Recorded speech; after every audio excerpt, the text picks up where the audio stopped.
music's blowing. The boats are fired up, so let's race. Absolutely. You know, Texas Tri-Hall, always a great way to kick off any race weekend here, especially at Port Neches, kind of the birthplace of these, you know, right here in Southeast Texas, this entire class. But as they come around turn 4 on the north end of the course, we're ready to get run under racing, and it looks like they draw for position here in this opening heat team, and it looks like that John Deere green, the 33 of John Ottinger on the outside of row 1, but then they're the 10 of Tanner Rinker on the inside of row 1. Gotta love that position. No, excuse me, that's a 17 of Neil Marsh. Somebody that loves that inside line 1. It's going to be interesting to see what happens here and how things shake out in the opening heat. It is, but you know, if John gets a jump on him, I mean, he can hold it. Here we green.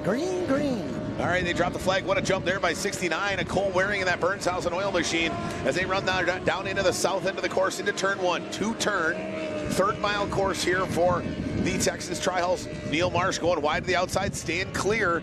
But so does the 69 of Waring. Makes it through clean, moves his way up into second. Then that's a 37 of Mason Ringer there in fourth. But boy, the 69 of Cole Waring, is he on a mission here in 2026, Tim? Because it seems like he is laying it all on the line. He is. You know, he's gotten a lot smoother since last year, and you can really see it. And he's starting to understand the craft of racing.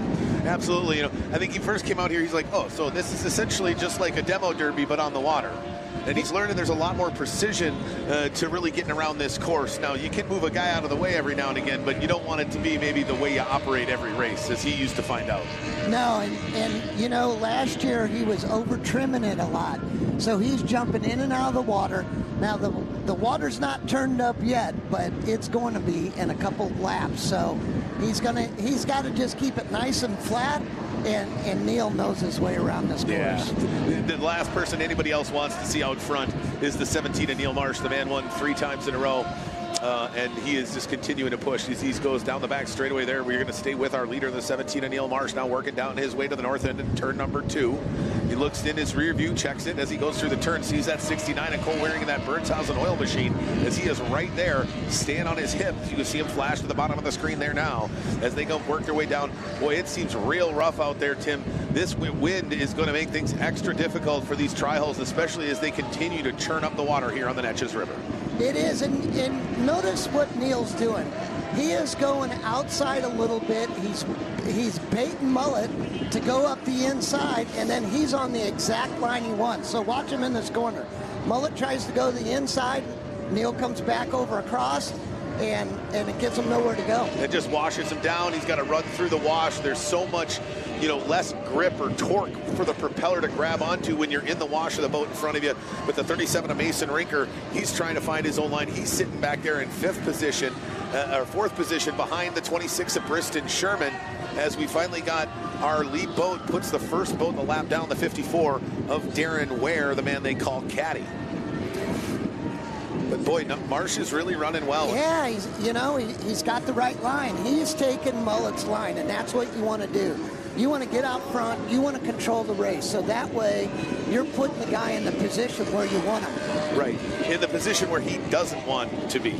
Exactly. It works both ways. You know, the guy in the lead, he's putting you where he wants you, and you're trying to find that perfect lap, but you can't go where you want to get it. Absolutely. What a fantastic overhead shot of the bull ring that is Texas Tri-Hall racing here on the shores of the Neches River as the 17 of Neil Marsh continues to grow his lead.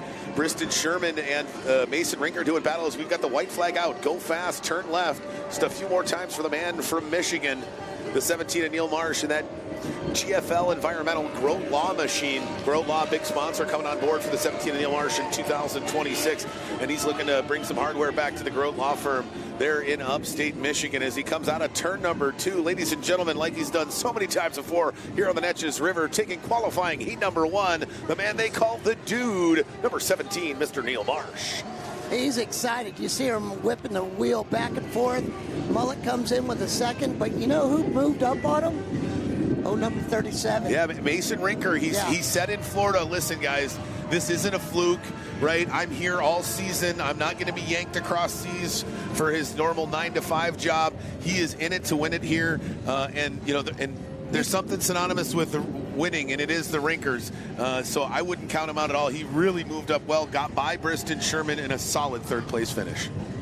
Boy, I'm surprised his brother Tanner look at him back in 10th. He must have something that's not quite right, because normally he runs up towards the front of the pack. Well, yeah, and you see there, he was way off the pace, 7 laps down, so he must have had maybe gone under power, lost power out there, and then finally made his way back. Evan LaBeouf stepping in for the 03. And what happened to the 26 of Briston Sherman behind the 42 of Wyatt Zeller? Briston was running third for a lot of that heat, and it seems like once Mason got around, it was a freight train coming through. Right on. Let's take a look at the recap of the heat here in qualifying heat number 1 for the Texas Tri-Hulls. John Ottinger there starting in that John Deere green machine on the outside of row 1. There's Neil Marsh, multi-time champion here and kind of the master of everything Texas Tri-Hull. He got out early. There you see the 37 of Mason Rinker. He starts to work his way up. You saw the 26 of Briston Sherman, who he was going to end up doing battle with for quite the rest of the heat. There's the 69 of Cole Waring. He gave it everything he had, but a fantastic piece of driving, Tim, by the 17 Marsh, really pushing the 69 of Waring all over the course. Well, the good thing is it's only heat 1. So don't get too excited if you're out there. You're running up front. You know that you've got the speed to compete. So look, heat 1, get it behind you, and then that'll give you a better starting position, because you're going to start in front of that guy. Absolutely. In heat 2, because you invert it. Right, absolutely there. And we saw the 17 of Neil Marsh cross the start-finish line and cruise his way to victory, a place he is very familiar with. And you're exactly right. Let's talk a little bit about that as we get into things. Hello, everybody, wherever you are from across the world. Again, I'm Thomas Yarbrough, along with Tim Siebold. Along with Tim Siebold. Hello, race fans, wherever you are across the world. Welcome to round 2 here of the 2026 IHRA Formula 1 Powerboat Series. Tim, we started off in Bradenton, one day, real jam-packed, a very interesting and tricky way to start off the season for anybody. I don't care if you're coming from the north where the lakes were still frozen, or you're still having to get your off-season program ready and you're spending it here in southeast Texas. It was a scramble. Some came out on top. Some really struggled. Well, it's all about who was prepared for the first race, and we kind of see that every year. You know, guys go, they do their testing, and they're not sure what their competitors have done. Right. So it's kind of a gamble. The other thing about Bradenton is we haven't raced there before. Right. Not as the IHRA Series. So we're going into a new place, a clean slate for some of these guys. They don't have the notes from years past, so they've got to work through that. Right, absolutely. Now, complete opposite end of that spectrum, we come out here to Port Neches, Texas, for the 25th annual Port Neches River Fest, in a place that almost everybody who's on the water here this weekend has got a level of familiarity with. They've got old notes. They've got the tried and true things that they have done well. And for some of those drivers, we thought maybe Bradenton was going to be like a blip. You know, hey, what are they going to do? And here we go. We see some of those same drivers that were rising to the top doing the same here, even though there's so much history. And some of those drivers that we're typically used to seeing up top in our fast lap qualifiers found themselves middle of the pack at best. Well, yesterday was rained out. Yeah. So they didn't get their normal test time. Right. But I'll tell you what, enough about this. Why don't we bring in the leader of the winner of the first heat, and I'm going to hand mine over to him. Fair enough. All righty, we'll bring it in here, man. The man they call the dude, running for Grote Law, GTL Environmental, the 17 of Neil Marsh. Boy, Neil, it feel good to be back where you belong. I love this place. It's been so great to us. We went through a lot this spring, tried to get some stuff broken in, and new motors, new old motors. Weather didn't cooperate. We ended up testing in a snowstorm, all that stuff. I want to thank everybody at home helping me out. Thank Brian and Jay, Sam at the house. We thrashed on this thing. We've been busy. You know what I mean? And, man. This little blue boat, man, I love it. It brings so much enjoyment to myself and my family, and all those great sponsors that we got at home, like Farmers Home and that Timberwood Antique Mall. Absolutely, everybody back there from northeastern Michigan, really making sure that the dude and the the team can make their way down here every year. You got a lot of history in this place. It's got to feel good to get back up on top. That kind of felt like riding a bike out there. It seemed like you were very comfortable in that position once you cleared Ottinger, even though you did have the 69 wearing on your tail all heat. Yeah, he was coming up. I feel comfortable in there, but I always want more. We're always pushing. We're always tuning. And so we did some more adjustments on it just since testing, and we're still shaking this new old motor out. We call it Podium for one and only reason, right? Because that's where it puts us, and that's where it's been the whole time. So right on. We're happy to have that thing back on the back of this thing, and it is rolling, and we are having a good time. Fantastic. Well, hey, man, get back to the pits, get everything dialed back in, and get ready for heat number 2. Congratulations, sir. Love you, baby. Ladies and gentlemen, your qualifying heat number 1 winner in the Texas Tri-Haul class, the man from Michigan, the number 17 of Neil Marsh.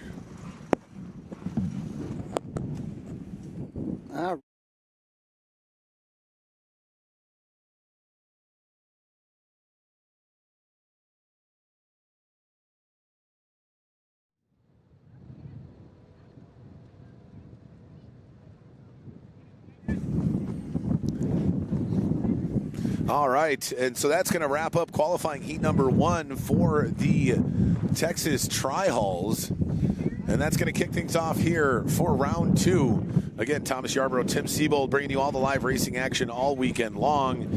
Boy, Tim, that's a great way to kick things off. And then we see here, look at the banners whipping over there as we've got all the great folks that come down here every year to Port Neches, Texas. This is a little bit different. We don't normally see wind get really constant like this. You may have some gusty stuff. It'll swirl a little bit. But talk about what this is going to do to the course today out here for all the classes with this wind, 15 plus miles an hour coming northeast, moving more out of the east. That's going to completely change things from what even was this morning. Well, we got a couple things going on. We got the wind. It's kind of coming northeast right now, which helps us because the tide's going south. And when they work against each other, it gets extremely rough here.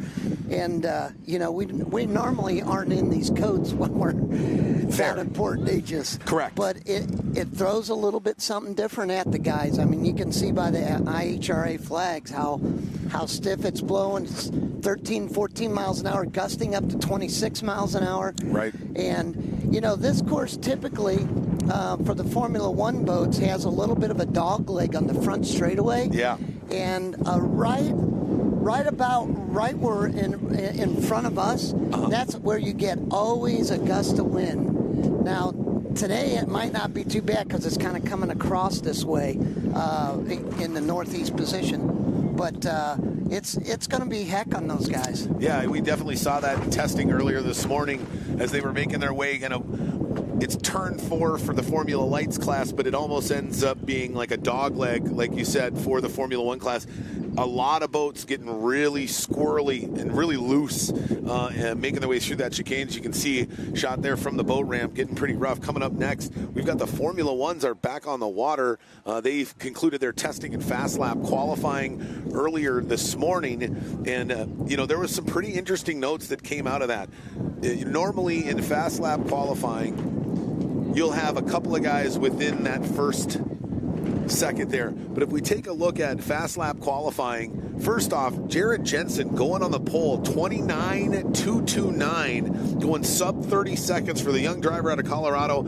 I think the monkey is definitely off his back from Port Neches last year, and now he's really looking to put things into overdrive. What a fantastic run for the 29 of Jared Jensen going on pole here for qualifying heats. Last year for Jared, it started off so horrible because it blew it over in the very first test session, and then he didn't get to run a couple of the rounds. But by the time we got to August in Marble Falls, absolutely, all of a sudden things started to click for them. They got their boat back. Rick Hoffman fixed their boat for him, so he was in the number one boat again, and he's very comfortable in it. And the team has just been kind of gelling ever since then. Absolutely. They got Todd Fitchin, who used to help Greg Foster on the Wentz team, and he comes in as a crew chief, and Scott and Ronnie, so they got a good program going on. Yeah, actually had a chance to talk to him, and he said, I said, man, that was a lap. He goes, I give the credit, all the credit in the world. Every little thing I told him, he did exactly what I would have done if I were him. Exactly what he should have done, he did every time. And when you have that sync between your crew chief or spotter, the person that's that extra set of eyes and ears around the course, and the driver, when you're in sync like that, I can imagine it makes it so much more easy. Yeah, for sure. I mean, every team, no matter what kind of discipline of motorsports you're in, that's what they're going for. That's where they want to be. The crew chief, the driver, the team, all on the same page, and it shows. Absolutely. And, you know, we see second off the start dock here in qualifying Heat 2. He was 29.442. So 2 100ths behind, very, very close. The 52 of Chris Rinker chooses the 4-stroke package over the 2-stroke package. You think that had something to do with this wind? It could have, but you know, Chris has been concentrating for the last couple years solely on the 2-stroke.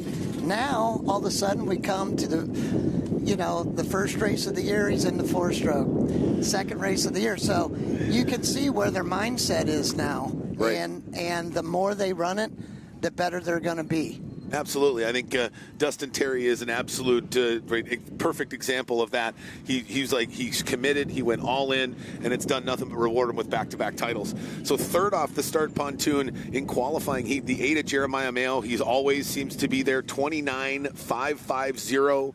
So him and 52 of Rinker right on top of one another. Fourth, the 13 of Grant Schubert, still sub-30 with 29.565. So we have 29.55 and 29.565 separating. That's third and fourth.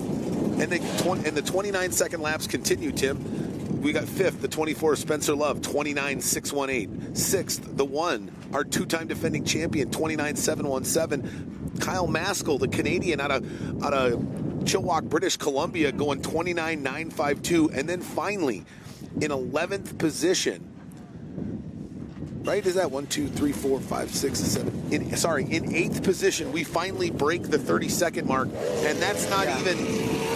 That's still less than a second. So we're talking less than a second between the top 11 boats.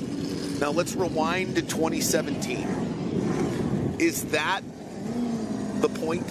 Was that the point of what you and John put together that has now become the IHRA? So you can get 11 boats within a second of one another in qualifying? Well, our goal has always been, will always be, to have a parity within the racing. So when you have that, all the teams have been stepping up their program, and it's tight. I mean, the competition is extremely tight. So you make one bobble out there on your hot lap, all of a sudden you're a second off the pace. You're down in 12th, 13th position. I mean, you and I, between the two of us, probably have more years of boat racing knowledge than we'd like to admit. It's hard pressed to find 11 boats within a second of one another. All right, well, hey, we'll be right back with the start of the Formula One qualifying heats here at the 25th annual Port Neches River Fest, round 2 of the IHRA Formula One Powerboat Series, right after this. The Port Neches River Fest, the 25th annual, here in 2026 at the shores of the Neches River. Neches Federal Credit Union, a true community bank feel with low rates, fast approvals, where your money feels right at home. VP Racing Fuels, the choice of champions for decades. You can benefit from VP's expanded line of performance additives for your boat, daily driver, or weekend warrior. Seaway Marine, your one-stop boat motor shop for current and vintage outboards, as well as stern drives. Find them online at seaway.com. Mercury Racing, the leading provider of high-performance marine propulsion systems for the discerning boater around the world. Learn more about its wide-open line of outboards, stern drives, and propellers at mercuryracing.com.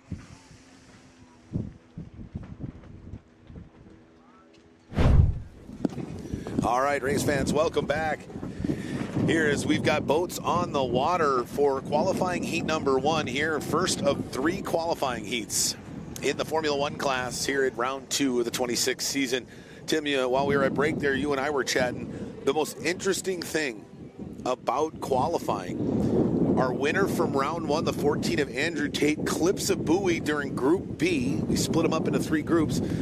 He hits a buoy, gets DQ'd. He's last off the start dock. And considering we've got 11 boats of the 16 within a second of one another, that seems like a monumental mistake or, hurdle that you're going to have to overcome. Well, he's got a couple things going on. He's coming off, hernia surgery. Ooh. So he's a little tender. So he got in the boat. We didn't have testing yesterday. Then he almost blew it over on his qualifying lap, and he said when it came down, it chimed in, and he went over into the buoy. And I said, he thought he was a little too aggressive to get it down. But I'm like, the alternative is you were too late and it didn't come down. So you're better off hitting that buoy. Fair. Not getting your timed lap, but you're still in the race. Right. The one benefit, there are no points lost in that qualifying lap, right? So he hasn't lost any points yet. Now, he clips the buoy, gets shuffled the back. In qualifying he won, he may go from 50, 43, right? So one of those top point positions to just a few points in hand going into Heat 2. That would be much more detrimental. So I guess looking at the bright side of things, at least he got the mistake out of the way before it became much more detrimental. He's obviously a consummate professional. He's literally been successful at every type of race boat he's ever been behind the wheel of. So I guess if anybody could come from last and get up into the top, even though there are 11 boats within 1 second, it could be the 14 of Andrew Tate. And that's correct. Andrew's been around the block, so it's not like he's coming into this first time. But here's the other mindset that you have to have is when that happens to you, what you need to do is you need to say, look, I've got 3 heats to get to where I need to be. So I don't have to do it in the first heat. Correct. So don't put yourself in a bad position. Go through, get as many points as you can every time you're out there. Absolutely. You want to win the battle, you want to win the war, right? Yep, I mean, look at Dustin Terry last year. Didn't win a race, won the war. Yeah, was always there, right. Always in the battle. And I think, along with parity, consistency is a must. It's a must, right? It's a must. With the parity. And I think we're seeing that. Drivers can go out and have a good weekend and ride that high note, but if they don't find a way to level raise the floor of their program and make that the consistency, they will see that drop off because the competition level is just so high here on the IHRA Formula 1 Powerboat Series. You know who's going to win our Formula 1 championship this year? The guy that has the best worst day. Absolutely. The guy that just is off that weekend and gets more points than he should. Right. That's going to be our guy that ends up the winner. Rarely does it not happen. I mean, we've seen it a couple of times where, you sweep the season. It's been done twice, but it is a rare occurrence. So you're going to find a bad weekend, and how do you weather the storm? How do you battle through it? And it starts right here. I mean, none of these guys really probably expected 15 to gusting to 25 mile an hour winds when they got down here. That's it's a little more atypical than what we're used to. Yeah. We're used to some rain, but normally we don't. Once the rain's gone, the wind kind of goes along with it. So that'll definitely throw a twist at things. And we've got some drivers in new boats. The 98 of Aiden Benton acquiring a composite craft. Now, I saw he had to pull off the course during fast lap qualifying, but looks like he's getting loaded in. And the 22 of Kyle Maskell making the long, arduous trek from way out on the west coast in British Columbia all the way down here, and he's looking scary fast. I mean, he's sitting in that top 6, right there in that 6th position, half a second off of the pole? Man, you can throw a blanket over those guys at the front because they're so tight. Another one is Johnny Fleming. He has not gotten a lot of experience in that 4-stroke package that he has. So they had an electrical issue earlier. So they were putting some new batteries in so that way he can get back out there today. Gotcha. So it's all good. You got a lot of guys that are coming off the winter and they're just not quite ready. So it's going to be interesting. You see the 99 of Travis Yates in a new to him boat. He's on a DAC loaned to him by McCullough Racing.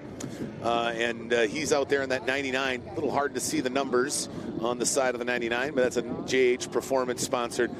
Travis Yates out there just finally making his way to the water. Just the last boat or two. Looks like we've got 3 boats left to get loaded into the water here before we get cracking. There he is, the 99 of Travis Yates in that DAC. That's an Italian-built Formula One. That's been around the block. It's seen its fair share of wins, podiums, wrecks, and others, but a very solid and safe boat that Guido Cappellini builds 100%. There in the foreground, that is your pole sitter, ladies and gentlemen, going 29.442.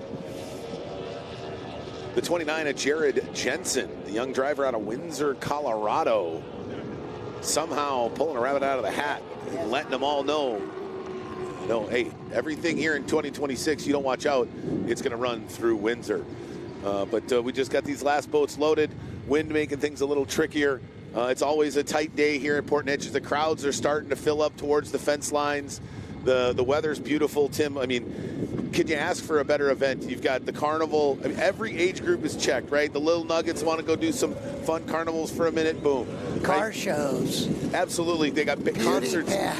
Concerts every night. Dog show. A guy like myself, I spend most of my time there in the food court area with all the Amish donuts and the pork chops on a stick and all the other fantastic foods that they have available here at the Port Neches River Fest. 25 years, a quarter of a century. Thanks to great partners like Neches Federal Credit Union and all the great local sponsors that are here year in and year out and have been partners with us. IHRA on board here for the first time in 2026, but it's partnerships like this one that grow over time that continue to allow us to have some fantastic communities to come racing in, and it's very reciprocal. We love seeing them, they love seeing us, and everybody is always looking forward to making their way down here to Southeast Texas in early May. All the racers love coming to Port Neches. It's a place that you want to do well, and I like this year they got the Jumbotron that's showing the racing for the fans over there too. Yes, that's fantastic. So, even though you're front and center of the race course in the fan area and the VIP area just to our left, but then you got the Jumbotron on top of it. It helps. Absolutely. And, for those obviously watching on our social media platforms on YouTube, you're already here. But those you hear locally here at the Riverfest,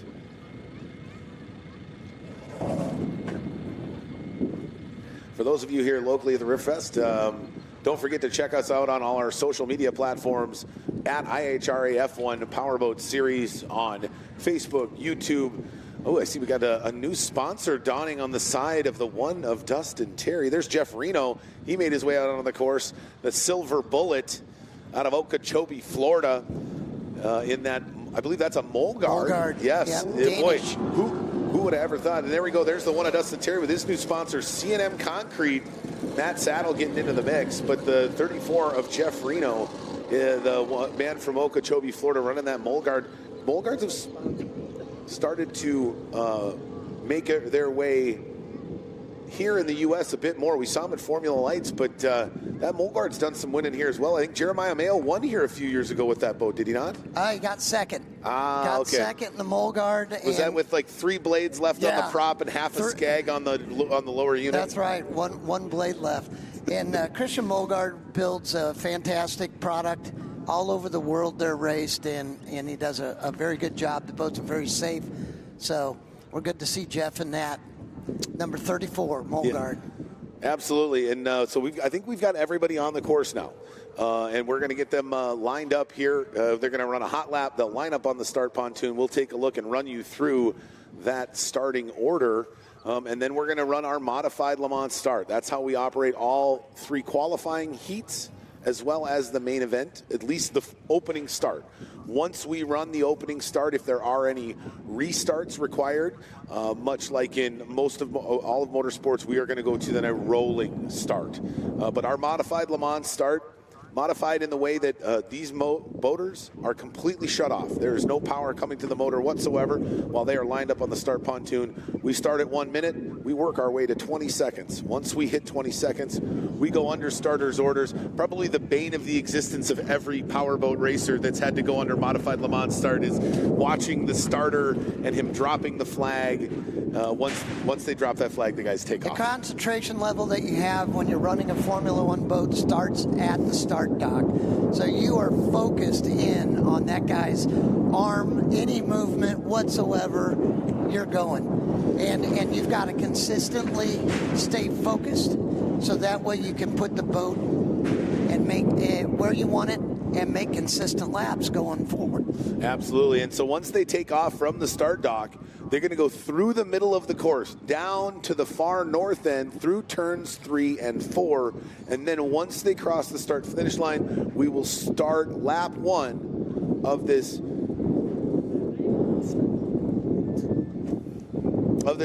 the first opening qualifying heat here in Formula One.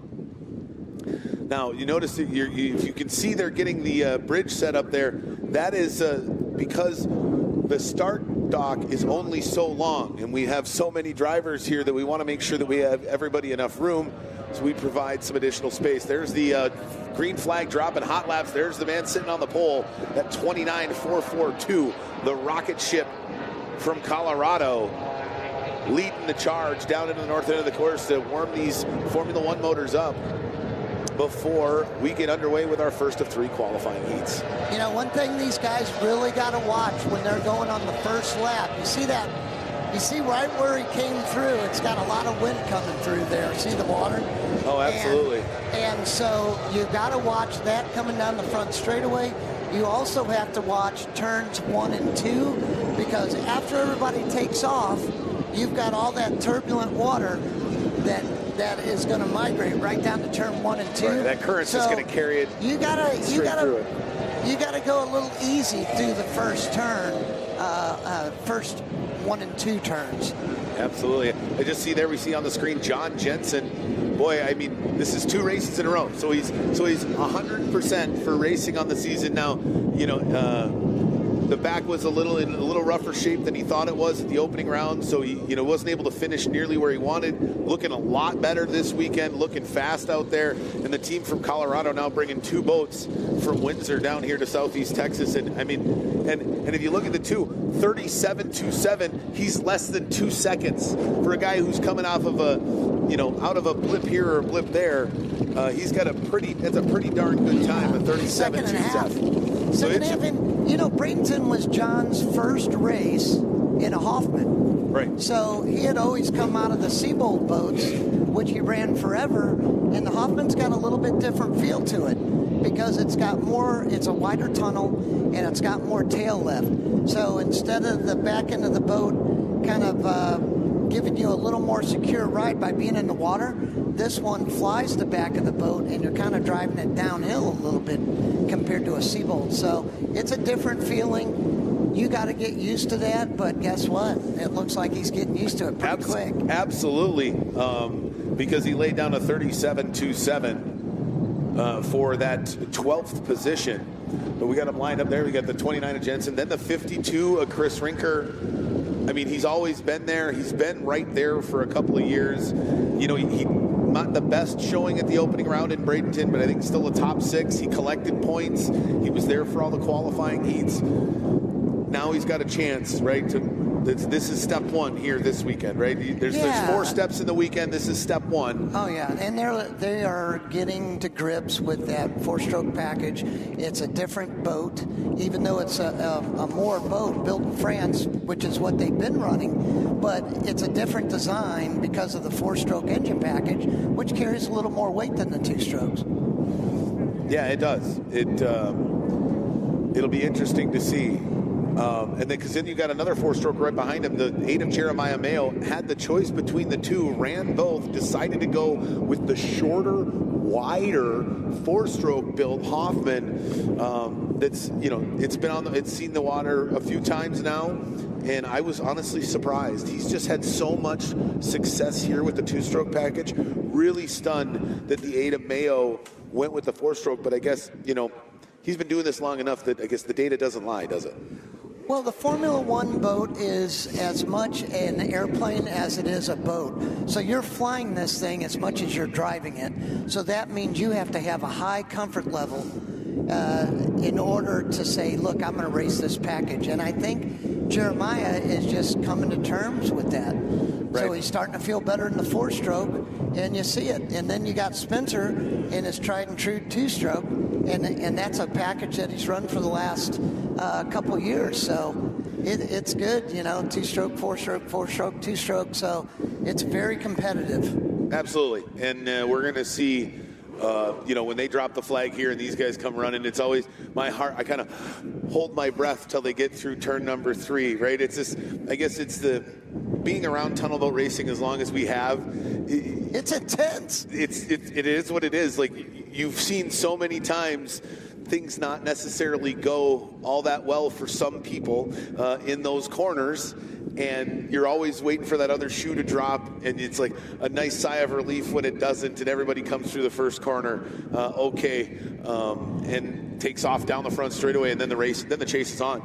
Well, the Formula One boats that no other motorsports has besides boat racing is the fact that you got a huge rooster tail coming 150 foot out the back of the boat. You can't see on either side of it, and you can't be right in the middle of it. Otherwise, you're just going to ride that up. So it really makes the vision, and that's where you got to have a good team where they're on the radio with you, telling you what's clear and what isn't when you can't see it yourself. Right, absolutely. Add to that the fact that you have to stay inside of an imaginary lane. There's no markers, there's no lasers on the water, there's no heads-up display in the cockpit. You got to stay between this guy, and you got to make sure that you're all on the same page. And to me, that's what's so impressive, the level of trust that all these drivers have with one another to ride so close, but like, hey, I'm in my lane, you're in yours. That's the good thing about running with the group of guys over and over and over is you learn their tendencies. So my dad used to say, you got to know what your competitor's going to do before he knows he's going to do it. And that's why these guys can trust each other, because they know, Kyle Maskell, he likes to run in lane 1. And Dustin Terry, he likes to be in lane 2 or 3, right, because that's where his boat and his comfort level is. So everybody goes through it a little bit different in their approach to it. You'll see Dustin will come into turn 1 and he'll be a little wide. So that way he can dive in on the buoy and he doesn't have to kill the corner speed. Right. That's his way. That's how he's learned how to navigate that 4-stroke package on the back of that Hoffman. It is, as much as it is, you're still driving a Formula One tunnel boat. It's a very different approach to driving than you would with a motor that's, half the physical weight on the back of the boat. Well, and a Formula One tunnel boat doesn't track straight like your car does going down the highway. No. These things are almost, it feels like a helicopter ride, because you're kind of going back and forth, and you got to let the boat do that a little bit. And you're controlling it with the steering wheel for the turning. You're controlling it with the out trim, the in trim, and the seat of your pants for the feel. Right, and all of those things are necessary to be able to put yourself in the best place, race in and race out. Well, you have the wind like today. Well, you can throw your trim gauge out the window because wherever it normally runs, you can't run it there now. Right. So it's got to be that feel of how the boat is. Absolutely. All right, we're waiting for our final driver to get lined up.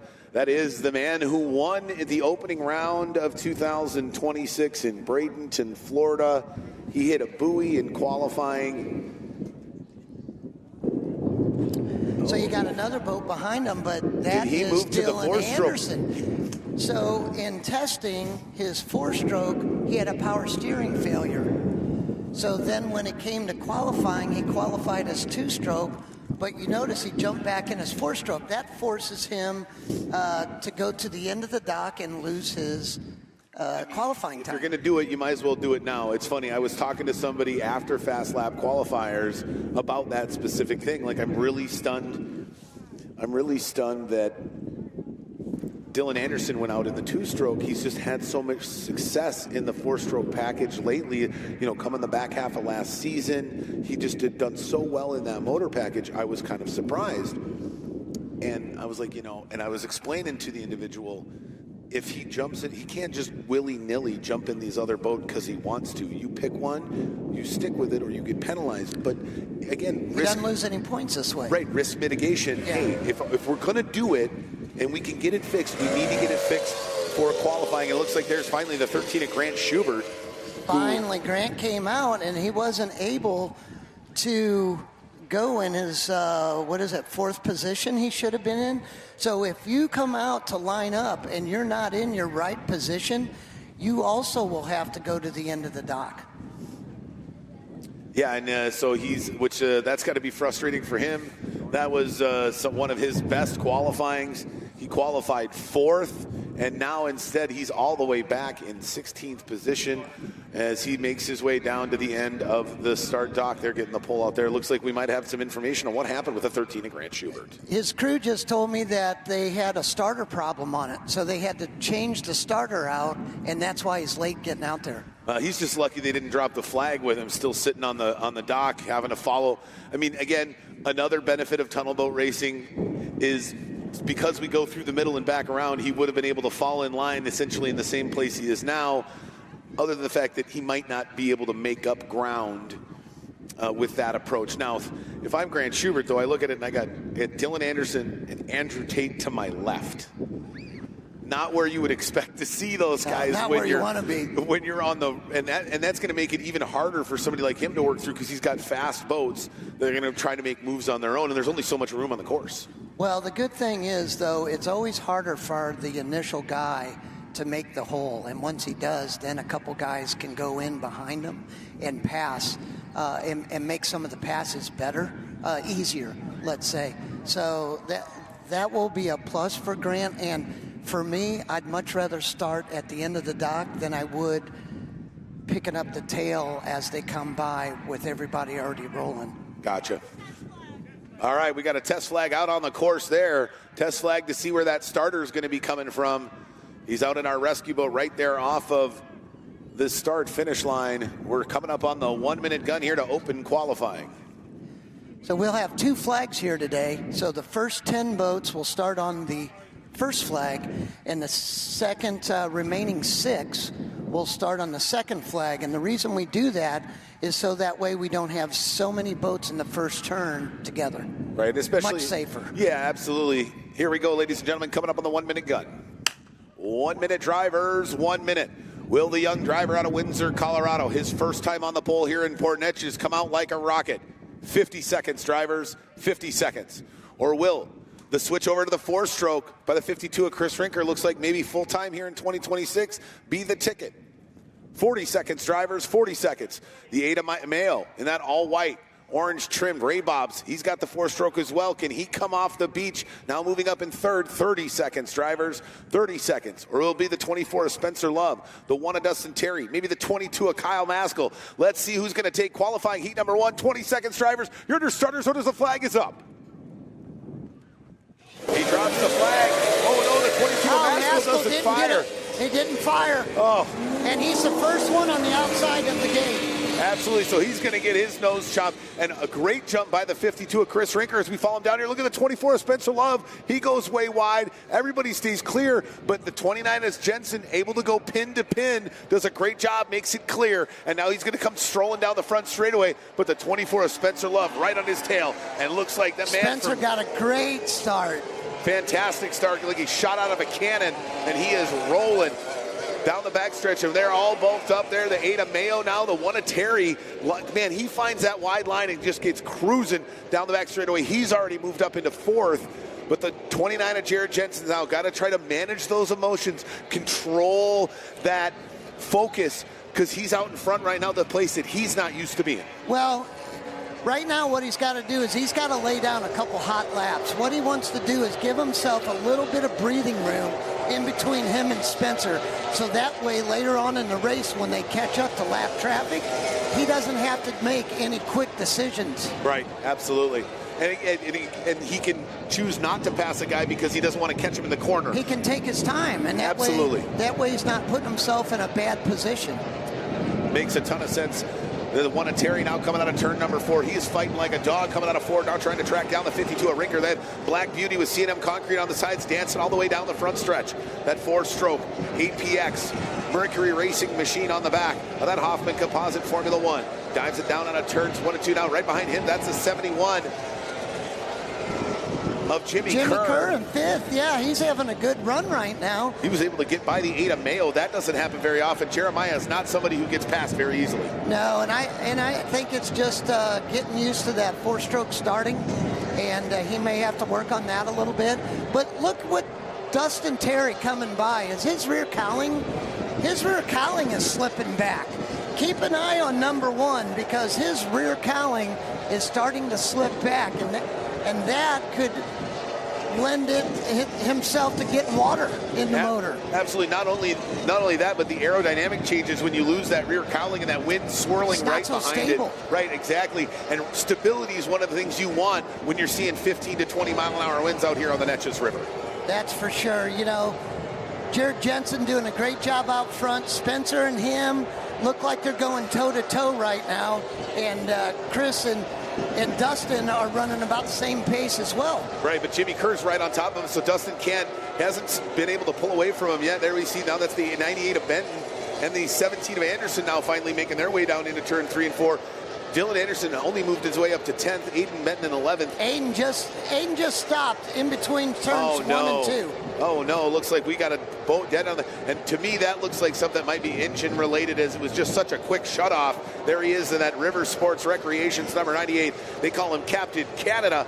Having a rough go of it here in qualifying heat number 1. There's the 17 of Dylan Anderson. He's trying to get inside the top 10. That's going to mean he's got to get by the number 2 of John Jensen in that Island and Lake Marine Machine as they move their way down to the south end of the course in turns 1 and 2. Now we're going to pick back up with 14 of Andrew Tate. He's made his way up into 8th position, trying to claw his way back after clipping a buoy in the fast lap time trial that saw him shuffle to almost the end of the start pontoon.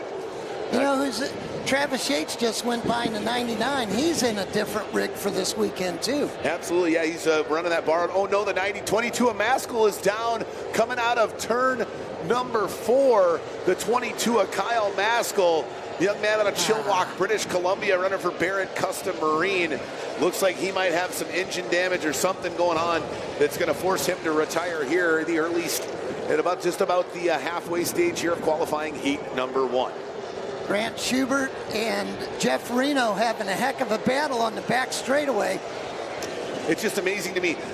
He had to start because something was wrong with his starter, so he had to go to the back of the start pontoon. But even the guy who qualified in 13th, he is having a heck of a time getting around him, and he qualified 4th. And now Jared Jensen is coming up on them, both of them. So the longer this race goes, the harder and harder it is going to be for the leader to put a lap on these guys because they get faster and faster. But you can see he's having a hard time getting by Grant Schubert, the number 13, on the back straightaway, and Spencer Love is gaining on him. Absolutely. You know, we saw him stretch out a little bit. I think now we're going to see him bunch back up because all the leaders are going to be going slower because they're going to have such a harder time getting around some of the back markers. You see, again, the 13 at Grant Schubert is fighting hard. He's not going to give up that position because he knows every point is so important. He stays wide to the outside there. The 24 of Love diving down underneath right behind him as well. But it is, I mean, look at how much closer all those boats are together because these lap markers are not just going to move over and get out of the way. They are moving, because the guy in 15th is only a second and a half slower than the guy in 1st. Well, here's the other thing. We got a lot of wind today, and the longer these boats run, the lighter the fuel load is, which changes the handling. So some guys will use a little bit of the fuel load for ballast in the wind, but a lot of them will put extra weight in the boat. So we'll have to see how this handles as the race goes on.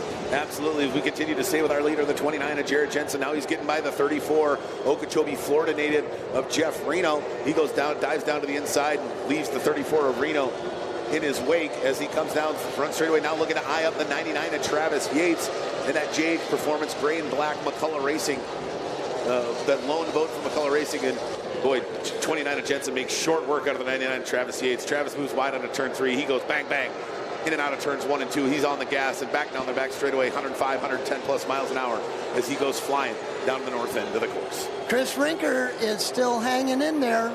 Spencer's having a hard time getting to the lap traffic, and Chris is starting to reel him back in. And look at this battle we got here between for 4th, 5th, and 6th.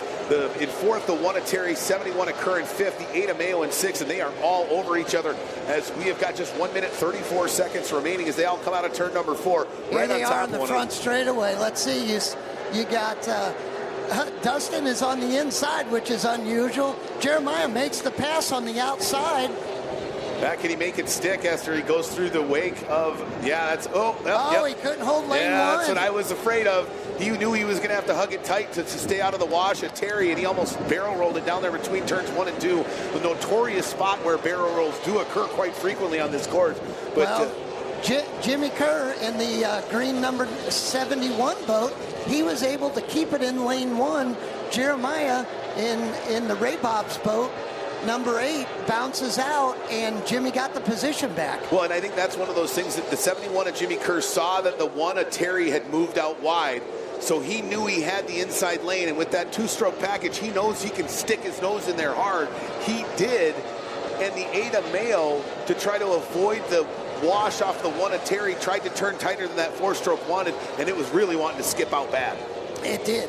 And that corner, that happens to you in that corner, because if you are in lane 2, that can happen. Lane 2 or 3, for some reason, in corners 1 and 2. But 1, you hit 1 on a dime hard to the buoy, it's like bang, bang. You're in and out of that corner and you're gone. Yeah. But as soon as you move away from it, that churn just sits there. Well, I think the current just keeps the turned up water in that spot. It doesn't go away. I don't know if maybe the buoys are helping move the wakes out, and so when you set it right on the other side of the buoy, it's a little cleaner. But it's always been a little bit of an enigma down there in turns 1 and 2 here in Port Neches. But as we run with 13 seconds left, where the white flag is out for our leader, the 29 of Jared Jensen. The battle continues for 4th, 5th, and 6th. Oh, watch out, Jeremiah Mayo almost goes over down there to the south end of the course, fighting with the 99 of Yates and the 71 of Kerr. Almost took his teammate out. Ladies and gentlemen, for the first time here in Port Neches, the young driver out of Windsor, Colorado, taking the qualifying heat number 1, the number 29 of Jared Jensen. Great run by Jared. Absolutely. In 2nd place, he was there, he stayed there, he's looking to win the war, not a battle.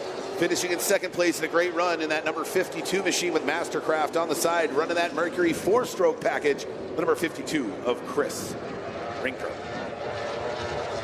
And rounding out the top 3. No, Spencer Love was that's 2nd. Right, Spencer was Chris 2nd. Rinker is 3rd. You know, it's been a while since Spencer's been up in the mix. Early in the season, the last couple of years, the season didn't necessarily start off all that great for him. So good to see him up there. Let's take a look at it. Jared Jensen with the win, 1.3 seconds right behind him there. The 24 of Spencer Love. Boy, it really ended up being a 2-horse race there towards the end. Yeah, but you had a heck of a battle from Dustin Terry, Jimmy Kerr, and Jeremiah Mayo, which was 4th, 5th, and 6th. So absolutely. Tate moves his way up into 7th. Schubert is only able to muster an 11th, and unfortunately both Canadians fall out here. The 98 of Benton goes out between turns 1 and 2, and then Maskell having to pull off the course as he sits right here in front of our judges stand.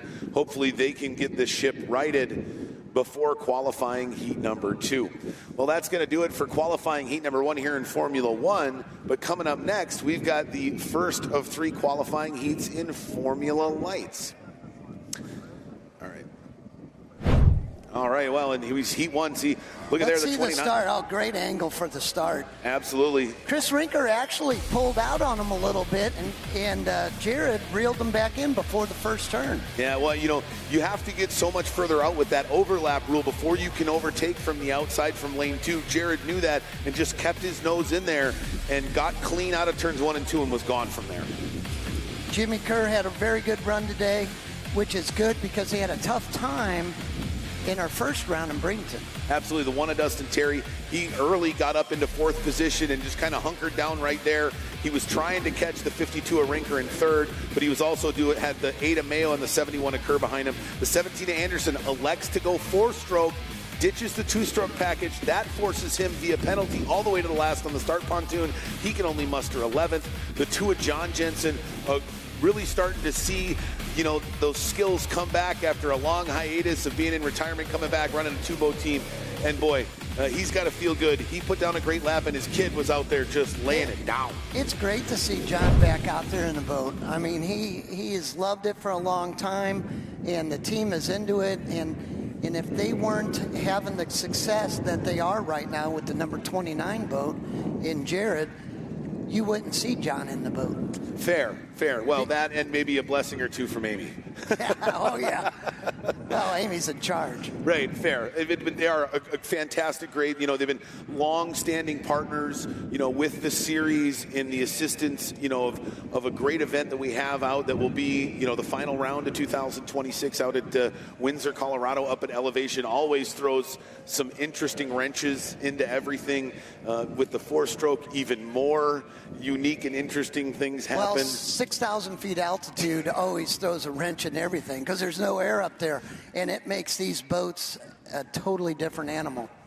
And honestly, the thing I've been most amazed with is how well the performance of the APX has done at altitude. I mean, when you talk about just that dynamic fuel injection, all the mathematical computations, all of the engineering that goes into to make minuscule adjustments on the fly. Wow, that's a beauty of technology. Right. It is. It's Mercury has got that thing dialed in. Mercury Racing and the great guys over there have been great partners with us, and they've got that APX doing what it's supposed to do. Absolutely, yeah. I mean, we're seeing, we are obviously by far the most prevalent APX series in the world of boat racing. We're starting to see other series, seeing the success here, seeing the parity, seeing the consistency. They're looking to bring those on board, and I think, 4 or 5 years down the road, you're going to see a very heavy APX presence globally in the powerboat racing community. Well, right now, we got a battle on our hands. Absolutely we do. We're going to have another battle on our hands because Formula Lights, they're all over each other as well. Stacked on top of each other, these Formula Lights are going to do battle here for their opening qualifying heat. We'll be right back after a few messages from our sponsors with more from the 25th Annual Port Neches River Fest, Round 2 of the IHRA Formula 1 Powerboat Series. Get racing news, analysis, highlights, and more 24 hours a day, 7 days a week at speedsport.com. Get it all. NASCAR, IndyCar, Formula One, World of Outlaws, Trans Am, IHRA, and more. Speed Sport has been America's trusted source of racing news since 1934. Speedsport.com is America's motorsports authority. Check it out today.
Speed Sport 1 is the home for the IHRA Offshore Powerboat Series. Watch top international teams push the limits of some of the fastest boats in the world, reaching speeds of up to 180 miles per hour. 14 classes, racing hull to hull, from Pro Class 1 to Super Cat. It's the IHRA Offshore Powerboat Series. Catch the entire season on Speed Sport 1. It's free to watch. Go to speedsport1.com for details and viewing options. The 25th annual Port Neches River Fest. Brought to you by Neches Federal Credit Union. A true community bank feel with low rates, fast approvals, where your money feels right at home. VP Racing Fuels. Learn more about their ultramarine and explore VP's full product line online at vpracingfuels.com. Seaway Marine, your one-stop boat motor shop for current, vintage, outboard, and stern drive parts. Find them online at seawaymarine.com. Mercury Racing, the art of speed. Mercury Racing propellers offer the ultimate performance and durability. Find everything about Mercury Racing at mercuryracing.com. All right, welcome back, race fans. The Formula Lights are getting on the water for their opening qualifying heat.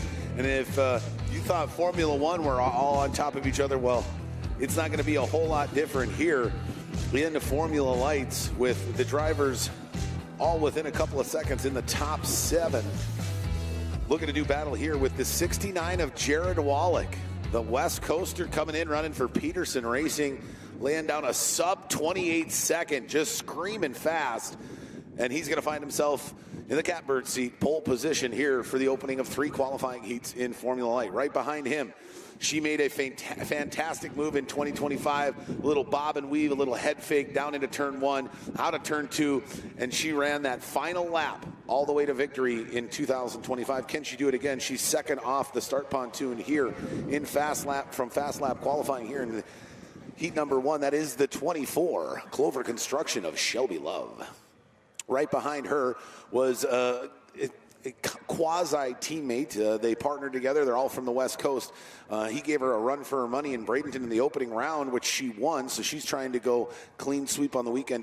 On the year so far is the 24 of Shelby Love, but not if the 01 of Jake McKee has anything to say about it.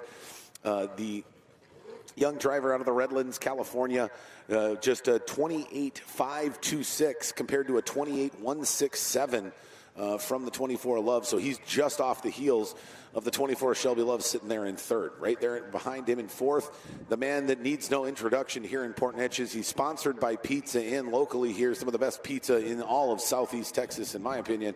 Fantastic stuff, and we enjoy it every time we come down here. But he goes down with a 28.666, so right behind the 01 of Jake McKee is the 35 of Mark Schmierbach.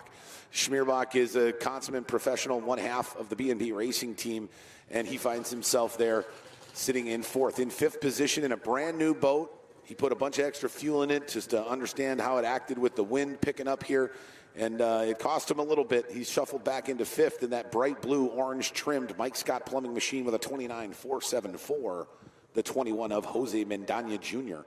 out there in fifth. In sixth, the other half of the B&B Racing Team, Rookie of the Year in 2025, had a heck of a consistent season. Only got tangled up in one wreck out in Marble Falls, learned from it, and finished the season on a real high note. The number 60 out of Crosby, Texas, Mr. Brandon Bobalik. Right behind Bobalik in seventh position, part of that Outlaw F1 team, their lone Formula Lights entry on that Outlaw F1 team. I think they've got 4 tri-hulls, 4 Formula Ones, and the lone Formula Light run by none other than the 12 of Jack Schubert with a 30.470, just a couple of tenths behind the 60 of Brandon Bobalik there in seventh. In eighth, he was a rookie as well in 2025 and continues to improve lap times and the position in every race he runs. He's out of Franklin, Tennessee with a 30.691.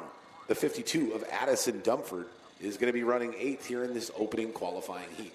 In 9th, a driver you may recognize the name, but not the boat number nor the boat, in the Clover Eagle. Running that 4-stroke, Mercury 4-stroke package. that we are introducing here into Formula Lights with a 32.845, the number 11 out of Manteca, California, Mr. R.J. West. Behind him, one of a couple of Michiganders that made their way down here. Oh, I'm sorry. I apologize. No. We had the 78 of Marshall Gildermaster and the 94 of Dominic Trollian in there. Then followed right behind the 94 of Trollian is the 11 of R.J. West. Then the 91 of James Klein with a 33.017. And then the 97 of Frank Lapina. And then unfortunately the 42 of Hans McCauley and the 6 of Carissa Saddle in that C&M Concrete. She's a rookie here in 2026, along with the 97 of Frank Lapina. They unable to get out for fast lap qualifying, so those two drivers starting at the back of the start pontoon. Now, we will see a little bit of a change. The 42 of Hans McCauley, who was unable to run out in qualifying, he is not a rookie. All rookies in their first 5 race weekends on the Formula One Powerboat Series here at the IHRA need to run at the back of the dock. So they can take their finishing points, but in qualifying here, they're still required to go to the back of the dock. So when we do our reverse order of finish, starting here in qualifying heat number 2, the 97 of Frank Lapina and the 6 of Carissa Saddle will stay at the back of the pontoon due to their rookie status. And hopefully they're going to get that rookie status lifted by the end of the season and be able to get after it full-time here on the IHRA Formula One Powerboat Series here in 2026.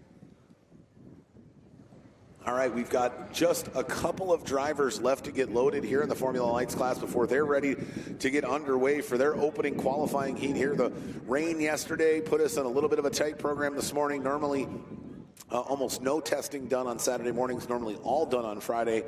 Yesterday, when I say washout, that's an understatement. It rained basically for 24 hours straight. It started Thursday night. It rained almost all Thursday night. It took a little bit of a break in the wee hours of Friday morning, and then it dumped inches of rain here in Port Neches. But the beautiful thing about the way they design these communities here on the Gulf Coast is even though they're at sea level, they do a very good job of shedding water.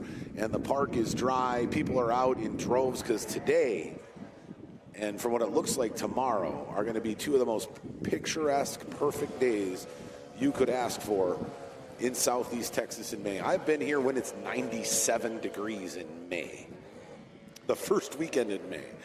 So I know myself and all of the folks here at Port Neches are loving this weather today. We just saw one of our last boats get on the water. That was the 97 of Frank Lapina. Looks like our pole sitter and the driver coming second off the dock are now both making their way onto the course. That's the 69 of Jared Wallik in that Latitude Peterson racing machine, number 69 on the side, and the 24 of Shelby Love. Starting to warm up a little bit if I was able to take off my jacket, which is weird to say, considering where we are, but looks like, we got some steering issues there. Looks like they're trying to get a rope off of a steering bar there. That looks like, that was the 4-stroke. I don't know what happened there. That was the number 11 of R.J. West. They were able to get that rope out of the steering bar there. It looked like it probably made it a little bit more difficult for the Clover Eagle to run. There's our pole sitter, the 69 of Jared Wallik with that sub-28-second lap. Just screaming fast. And that machine has been proven before. The different driver, same team, same number, won the Formula Lights title in 2024. Young driver out of Minnesota running for the Peterson Racing Team was able to pull that off. There's loading back in. Looks like that is our final boat. That is the 60 of Brandon Bobalik, the driver coming 6th off the start pontoon. Big shout out to Brandon. Love the big numbers on the side. Very easy for myself and everybody else here on the shores of the Neches River to see that big 6-0. There's the green flag. Hot laps, hot laps, hot laps for the Formula Lights as they're going to get these 2-cylinder 45 cubic inch OMC. So Johnson or Evinrude outboards fired up and ready to roll. There's the 21 of Jose Mendaña Jr. Can he get that boat even more dialed in here in qualifying heat number 1 and move his way up from that 5th position and battle for the top spot here in the opening qualifying heat? He knows that it's all about consistency. He's got to finish well in all 3 heats if he wants to find pole position in the Formula Lights final tomorrow afternoon. And its first start is right here. There's the 78 at Marshall Gildermaster. Same exact hull as our pole sitter, literally the sister hull. They came over from Denmark, from Christian Mollegard to the U.S. together in the same container. That's the 78 of Marshall Gildermaster. He's out of San Antonio, Texas. And the number 78 machine running solid, finished qualified in the top 10, looking to try to continually improve here in his 2nd full season, 3rd really total with the Formula 1 Powerboat Series. The 42 Hans McCauley we saw flashing. And there's everybody, all the boats in mass making their way down to the south end of the course. And then from here, we'll bring them in one by one and line them up on the start pontoon, starting with the 69 of Jared Wallik. Interesting design on those Hoffman Formula Lights. The rear cowling going completely over the top of the motor cowling. Some say it's aesthetics.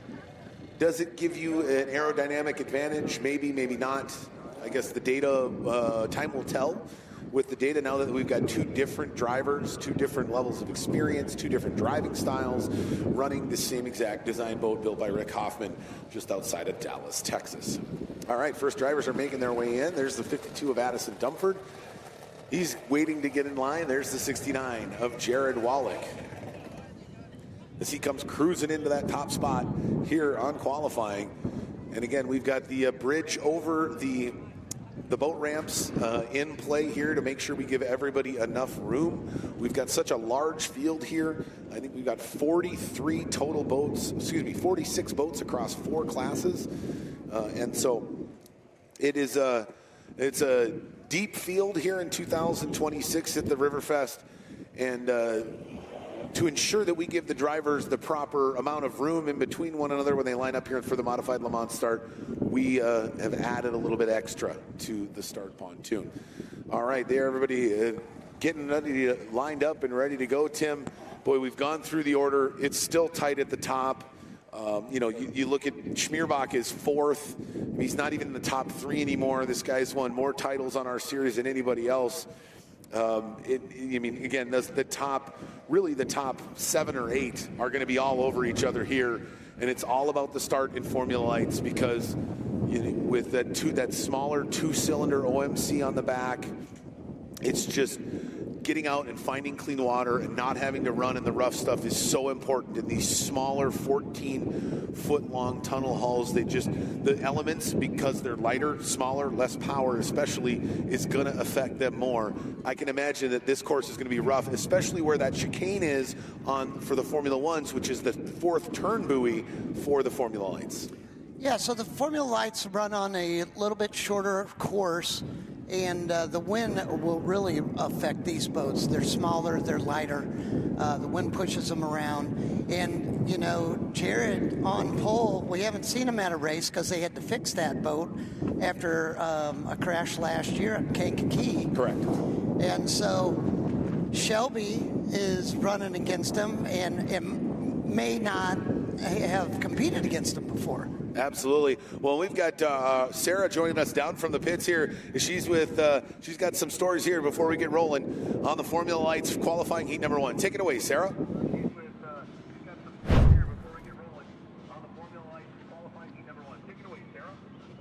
Well, guys, back here in the pits, we've had the Tri-Hulls first heat, also the F1 first heat. We're getting ready for F1 Lights, which you'll see here in just a bit. But we have Mason Rinker, who came in 3rd in that first heat. We also had Mullet in 2nd and Neil in 1st. You guys did catch up with Neil after that first heat. But, however, water conditions and the weather has been a huge factor, and you guys have been mentioning it. The wind, they've been making some adjustments, adding some weight, talking to a lot of these drivers and talking about the boats, adjusting to also some of the rain that we had come through yesterday. The fresh water and the salt water, making an interesting combination there with more fresh water. So a lot of things to keep an eye on for the rest of the day, but we'll keep you up to date on what's going on out here in the pits. Back to you. Pitt's giving us live updates, insight into how these drivers are reacting to the elements, to their changes in position, because Saturday is definitely moving day here on the IHRA Formula 1 Powerboat Series. There's so much to go on. You got fast lap qualifiers, 2 qualifying heats. You really have a good idea of where you're going to sit come the final. Some will go into that third heat knowing, you know, I'm not going to be able to move very much. Other guys going, hey, if I can do X and Y, I might go from 5th to 2nd on the start pontoon for the final. And as you know, the closer you are to that pole position, the more options you have, and the more time you have throughout the race to make the moves when you feel you have the opportunity to make them. Oh yeah, definitely at the start is the easiest place to pass. So, and we're going to see it with these guys here in the Formula Lights. You know, another guy that's going to come into his own is Jose Madonna Jr. It's a process where it keeps evolving. Absolutely. So it's not that something's wrong; it's that they'll make it better. Yeah, I mean, I had a chance to chat with them in Enterprises Racing Team, and they said, you know, we went way heavy on the gas for testing and qualifying because we didn't want to get into qualifying and have so little gas and this thing take off on us because it's so light with this brand new infused carbon production by Hoffman Composites that, you know, we wanted to have a good lap no matter what. We didn't want to risk having a catastrophic lap because the thing just took off on us because it had no weight left in it. That, like you said, with fuel, they use it as ballast. And so maybe that was just a precautionary 5th place finish here in qualifying. We're going to find out, though, here in this first heat. Well, it's funny you bring that up because I talked to him after the first time they ran it, and he almost blew it over, tested it the first time. Why does that, I mean, when you have to put, you know, it's sometimes hundreds of pounds in the boat because, I mean, with no motor and everything on, I mean, I don't think either of us would have an issue lifting that boat up off the ground at one point. They're light. They're light, and, you know, they're part airplane, so you're flying it. Yeah, they absolutely are. All right, we're going to send it right back down, boys. We finish lining up the rest of the Formula Lights. We've got Sarah Daly down in our pits with the man they call Mullet. Take it away, Sarah.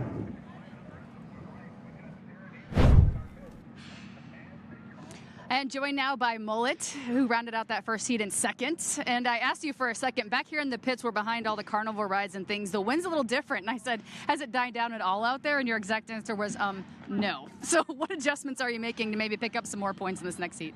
You know, honestly, there's kind of nothing you really can do. You can adjust the weight a little bit and, you know, maybe drop motor height and stuff. But it's just, bottom line, it's just rough out there. You know, you just got to kind of deal with it at some point.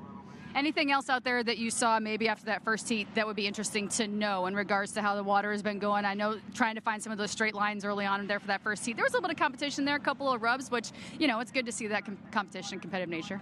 Absolutely, yeah. We're always going to be bumping around out there. But, you know, honestly, I just need a couple miles an hour, and I could have had the first place spot. But it is what it is. Well, maybe you need to bring back the garage shirt because you actually are wearing the right gear this time, not in Bradenton. Right, yeah, I was going to say I came prepared this race. All right, thanks, Mullet. Thank you. Guys, back to you.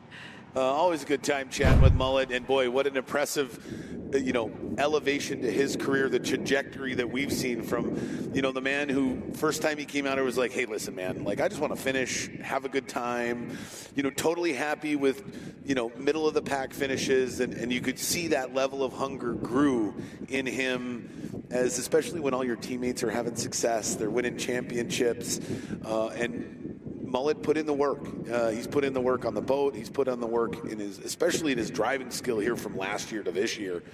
And, you know, Neil Marsh and the guys, watch out. I think he's progressing. He's progressing. I think he's there, right? I think he's to a point now where some things fall his way. He makes some correct moves. He's going to be in it and have an opportunity. Oh, he's going to win some races this year. For sure.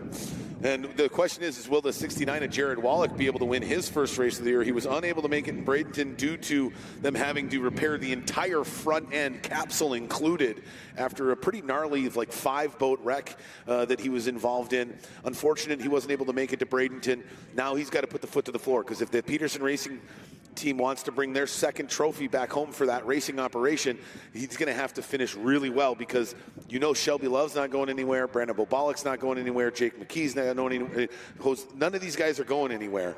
So he's going to have to set the tone now. And I think a perfect weekend for Wallik is a clean sweep, 300 points, right? That's what he's looking for. And boy, with that lap time. Well, you got 6 or 7 boats out here that can win this race. Easy. And one of the things that you're going to see is number 24 that's starting in second. Shelby's got a little bit different mindset. Last year, I think Port Neches was her first national win. Correct. So she won it last year. And she wants to win the championship now, so she's got a little bit different mindset going into this year. Absolutely. All right, we're going to go test flag for our drivers so they see where that starter is coming from. Test flag is up. Again, we're going to do modified Le Mans start just like we do in Formula One. You're going to hear the 1-minute gun. We're going to count down in 10-second increments all the way down to 20 seconds. We're going to run 2 boat flags. First 10 boats, first flag. Final, the rest of the field on flag number 2. Coming up on the 1-minute gun, here we go. Formula White's qualifying heat number 1.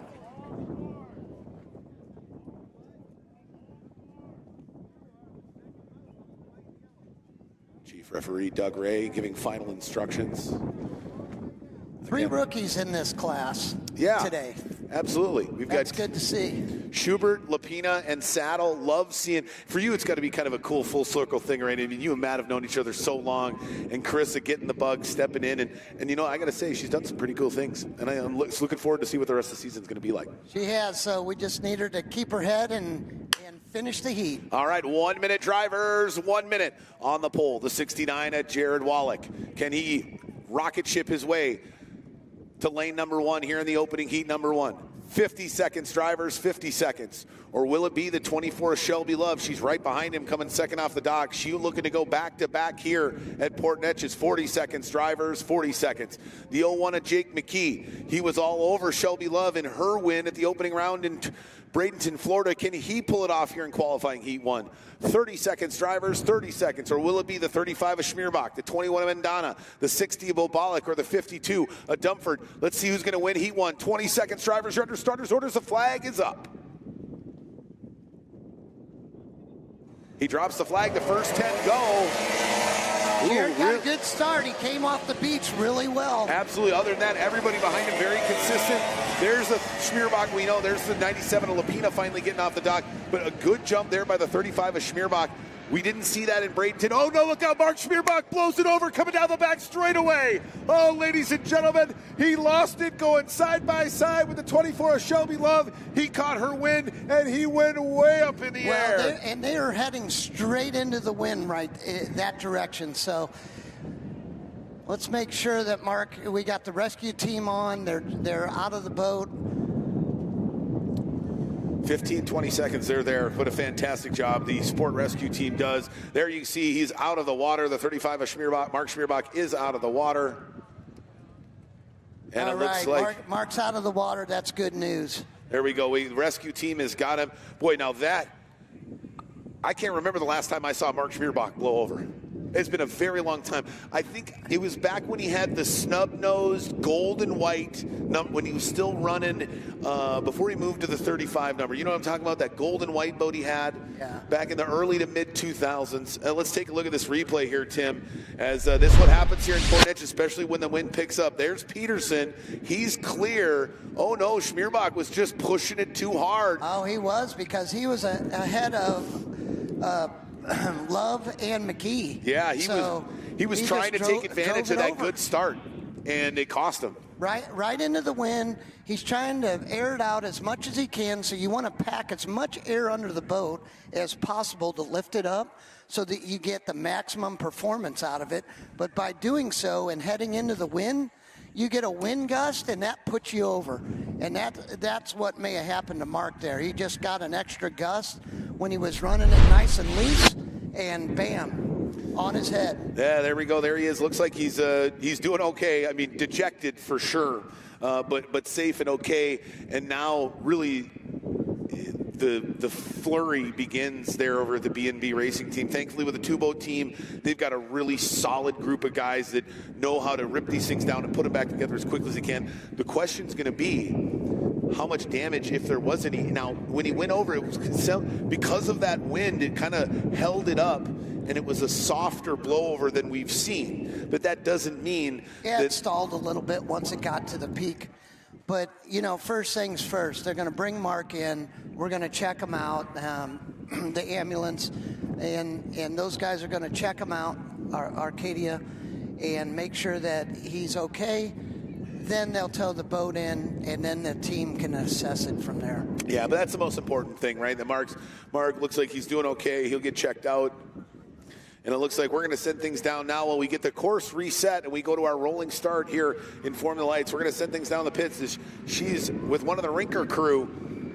Take it away, Sarah.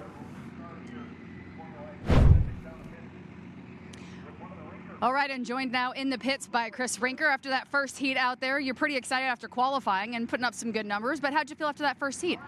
I was really excited that we came off the beach pretty good. You know, that's the biggest struggle right now is figuring out how to get off the beach with the two strokes. It looks like a majority of the guys that had options went two-stroke, and we decided to stick with the four-stroke, kind of like I said earlier. But we came off strong, fired a little late, but we actually came through the first turn, got a little puff of wind right at turn 3, and the boat didn't settle right, and Spencer got around me. But luckily, we all got through there clean, and looking forward to this next heat, trying to run some people down from the back of the pack. Well, and we just saw that boat blow over in that F1 lights pass there, and you were watching on replay on the phone, and, you know, the wind isn't helping the situation. And it can be, you know, it's pretty grueling out there. You really got to hunker down and take some pressure off when you need to. You absolutely have to be on your toes 100% of the time. It's a lot of things, a lot of quick hand movements and hundreds of adjustments down the straightaway at a time. So, you know, just got to go and do it. All right, we'll see you next heat. Yes, ma'am. Guys, back to you. Thanks, well, Sarah. That was a very good point that Chris just made, is once he got to the first turn, it really started blowing there, and that's right where Mark had the problem. Yeah, and I think you're going to see with this wind, 3 is going to be tricky down here in front, and you add that to 1 and 2 that are always just inherently, you know, you've got the boats, the large commercial boats that the waves bounce off of, and it holds up the current and pushes the current in different directions. So one of the many, many things that most racing drivers don't deal with nearly as much. Your dirt bike guys will see ruts change throughout a race, but for the most part, they're all going to one of a few different rut. They'll hit into a big turn. Here, you know, you can go into a turn a second and a half behind the guy in front of you, and the turn looks completely different between the two of you, just a split second apart. 2 laps are never the same. And, you know, we've got a little bit of brackish water here, so yeah. Anytime you have a little bit of brackish water, you get a little more foaming in the water when the propellers put the air in it and aerate it. So that makes it more difficult to turn on, but it also holds the boat up a little bit more. Right. So it's more buoyant, and it makes them handle a little bit. So maybe some of the guys that didn't change their setup might have to drop their motor a little bit. Right. Absolutely. We see there's Pat from the Sport Rescue team. Pat's one of our fantastic jumpers. He gets in once they helps get the driver extracted, and then his job is to make sure to get that expensive racing machine back to the trailer and as drained out as humanly possible. And I got to say, you know, on top of how quickly they get it to our drivers and get them out, they do as equally a good a job of taking care of the driver's equipment. I think our guys trust that, hey, I'm safe. I don't got to worry about my gear. They'll take care of it. And this is a perfect example. That boat looks like it's in pretty good shape. Yeah. You know, it might just be a drain job. Obviously, we can't see underneath, but it's quite buoyant. They've gotten it up. It's drained a lot of the water. That could spell good news for the B&B Racing team. Long as Mark checks out okay, I wouldn't be surprised if, you know, maybe not this afternoon, but by heat number 2, hopefully Mark's back trying to catch some points, because this is not something he's used to. Normally here, it's, you know, podium or bust for the 35 of Schmierbach, and to see a blowover in qualifying heat number 1, it's a bit out of character, but wow. When you're being pushed like he is for the maybe, you know, harder and deeper for the first time and he has in a while, those things happen. Competition level is elevated in the Formula Lights. So now 100%. You've got 6 or 7 people that could win the race. Absolutely. All right. Well, we'll be right back with qualifying heat number 1. Continuation here in Formula Lights. We'll be right back.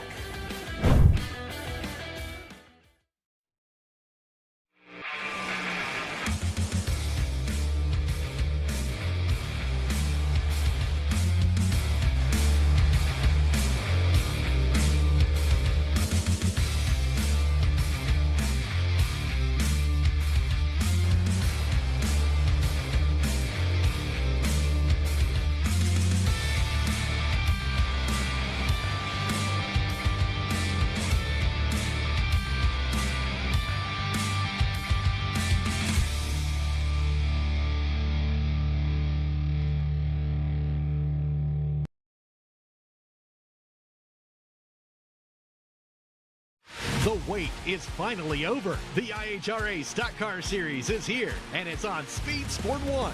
This is what stock car racing is all about. The International Hot Rod Association is going stock car racing. There's big money on the line, and racers willing to push the limits for a piece of the pie. Leaning on each other as we cross the start-finish line, head down into turn number 1. Watch the entire season on Speed Sport 1. It's free to watch. Go to speedsport1.com for details and viewing options. Race fans have a home on Speed Sport 1. Feel the roar of IHRA Outlaw Nitro Series. Experience the power of American muscle with the Trans Am Series presented by Pirelli. Speed Sport 1 has a wide variety of motorsports competition that will satisfy your inner racer, from IMCA dirt track action to Ferrari Challenge North America. Speed Sport 1 is 24/7. Go to speedsport1.com for details and viewing options. All right, welcome back, race fans. Okay, we've got the 35 of Schmierbox on the trailer, boats on the trailer. Drivers look like he's already been checked out by the EMT from Acadian, so he's good to go. Obviously, he's probably chomping at the bit to get back into the pits and get working on that 35 machine. And it looks like we've got Sarah down there with the 35 of Mark Schmierbach in the pits after this big blowover at the opening lap of Formula Lights qualifying Heat 1. Sarah? After this big blowover at the opening lap of Formula Lights qualifying Heat 1. Sarah? All right, guys, thank you very much. Yeah, joined now by Mark. Good news is that you said you're okay. What exactly did you feel out there as this continued boat lifted a bit and then just blew over? No, everything was going fine. And, I was running down there. I was in second, and all I was trying to do is hold my lane and everything. I turned, just glanced back to make sure where everybody was. The minute I glanced forward, I was gone. Just like that quick. It just went. I never had one go that quick. Never. And clearly we know the wind's been a factor out there, but what's the first thing in your head when that quick something happens? What is the initial reaction? The minute it got so high, let go of the wheel. And I just let go of the wheel and, started swimming. Well, we're glad you're okay. We want to make sure everything was good, and we'll see you back in the pits here shortly. Well, yeah, hopefully we'll get it up ready for the next heat. Hopefully. Sounds good, sir. Thank you. Okay, thanks. Guys, back to you. Thanks, Sarah. Well, you know what, Mark? He looked to make sure somebody wasn't right on his inside so he could come over, and that's all it took. That one split second of concentration lacks of watching where you're going, watching the wind, watching the water. There's a lot going on in there. So essentially, in that millisecond that he looked in his mirror, he probably should have been hitting the down button. And since he wasn't, by the time he got his head back, it's amazing to me how you hit the point of no return so quickly in a tunnel boat, a millisecond, and it's these are a lot different because you're flying them. If you take your foot off the gas, it drops the back of the boat, and if you drop the back of the boat going into the wind, it's going over for sure. So what you have to try and do is stay on the gas and lay on the down trim to tuck the motor in and try and drive it back onto the water. But with the wind like it is today, that's a difficult task. Yeah, and that's got to be such a counterintuitive thought process, right? If I'm going over, the first thing I want to do is take my foot off the gas. I know, but you can't think about it. It's got to be instinct. Right, hence the reason why our rookies go to the back, right, and we take a while to, bring them in to make sure that everybody understands how it operates, because those decisions have to get to a point to where they're second nature. There's no thinking involved, there's just doing. That's right. And that's a very distinct difference, right? I think both of us, both being collegiate athletes, you obviously all the racing that you did after that, we had it beat into us very early. Like, the goal is to remove the brain from the equation. I don't want you to have to memory. You don't want to have to think and then react. You just want to be able to react. And unfortunately, it doesn't normally happen for the 35 of Mark Schmierbach, but even the most tenured professional is still human. And he paid a dear price for it. But I got to say, pretty good spirits, Mark doesn't, not a whole lot gets marked down. And I think, no, he'll go back and they'll start working on it right away, and they'll get it back in shape. And you're going to see the number 35 out there again this weekend. Oh, for sure. If not, later on this afternoon in heat number 2. I guess better that it happened on the opening lap than the final lap. That's right. It gave himself probably a good 15, 20-minute head start. All right, we've got them back underway here. Now we're going to go rolling start. So like we do in Texas Tri-Hull, once we run the initial modified Le Mans start in the Formula One and the IHRA Formula One Powerboat Series, we go then from a rolling start. If there's any buoys that get taken out or any drivers that get that wreck, like has happened here, we will then go to a rolling start. So we're going to go 2 by 2. And Tim, this completely changes the approach of the driver needs to take versus that modified Le Mans start. The 69 of Jared Wallik hasn't done very many of them, but Shelby Love has. Well, Jared is still going to be in position 1, so he's going to be inside on lane 1. So he still has an advantage there. The only difference is she can be right next to him. So, and she likes to run the outside line anyway, because typically she's got some top end on people. Right. Well, except for the one guy that went sub 28 seconds in Formula Light's fast lap qualifiers, which is the guy sitting to her left. Oh no, and she's dead in the water. Oh, everybody just stopped down there. Looks like we're trying to reposition everybody, and it looks like the 42 of Macaulay. Ugh.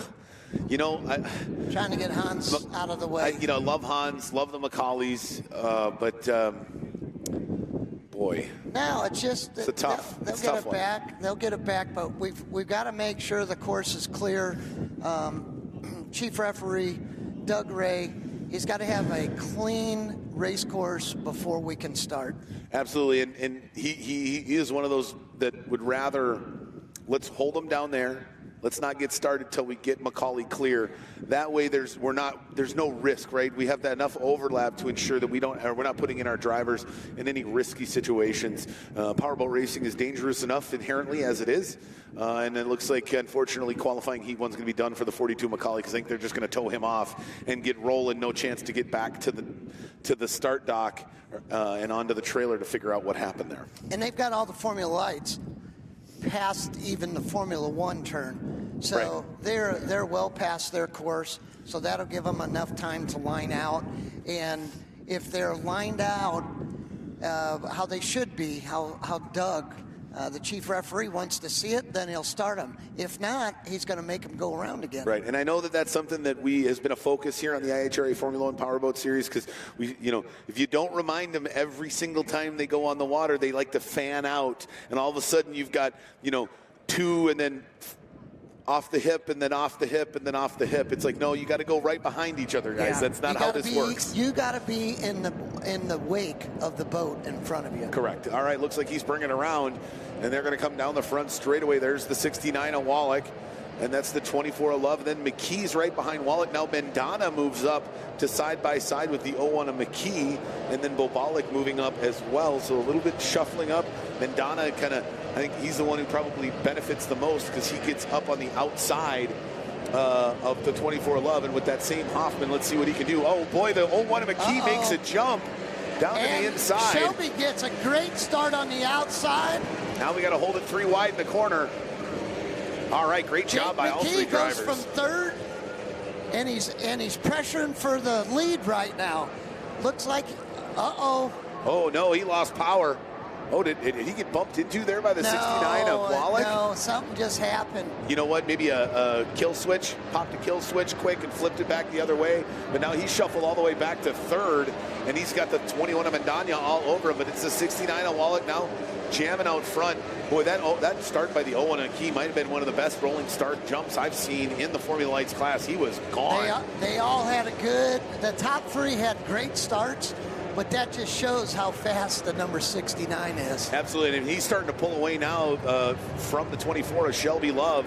Getting about a 4 boat length Don't see lead. that too often. No, you do not. He's wide to the outside. And that Mulgard with that Johnson outboard package on it has been a proven winner here on the IHRA Formula 1 Powerboat Series here in Formula Lights class.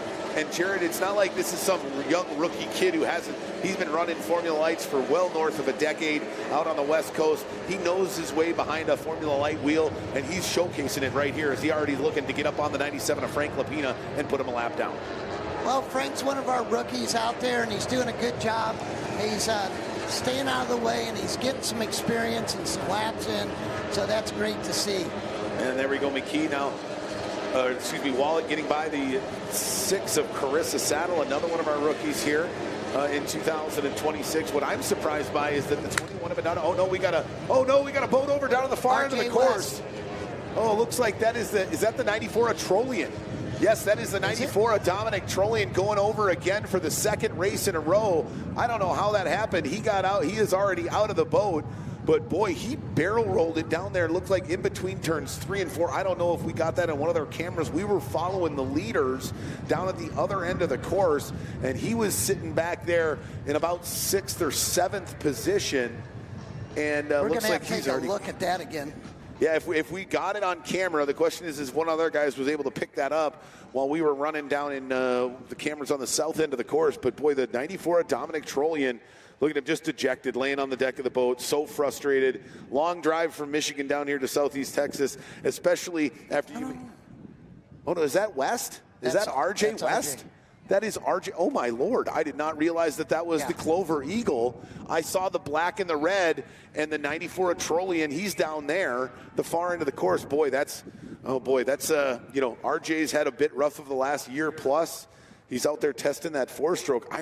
Package on the back of that Clover Eagle, another Mulgard built Danish boat, but a completely different motor package. It is. This is something that we're testing for the future of the class, and this is a current engine package that Mercury Racing makes. So we're trying to integrate it, but we want to do enough testing that we know that it comes in and there's parity in the class. Boy, and that's got to be frustrating. It's really oddly, odd. It surprised me that was. I guess I didn't expect it to be the 11 of RJ West in that Clover Eagle machine that went over. It's just. I missed it. I was looking down at our leaders in the first and second turn, and unfortunately, we did not get that one. But hopefully, RJ is okay. Obviously, he had a big wreck in Formula One back in 2025. His first time back in a capsule boat here in 2026, and a little disheartening. I feel bad for the. Well, let's just make sure he's good to go and he's okay. That's the main thing. Yep, and they got him over there at the ambulance. It looks like he's. They're going to check him out, but body language-wise, looks like there's more of a frustrated, annoyed. RJ West than anything else, which is good. Unfortunately, when you're in that position, you're you're disappointed in yourself. You're mad at yourself. For sure. So.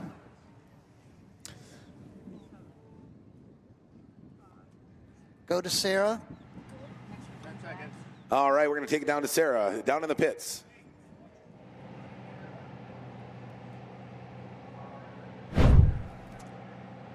And joined now by Jared Jensen in the pits. A great qualifying round out there and a great first heat for you, so feeling pretty confident.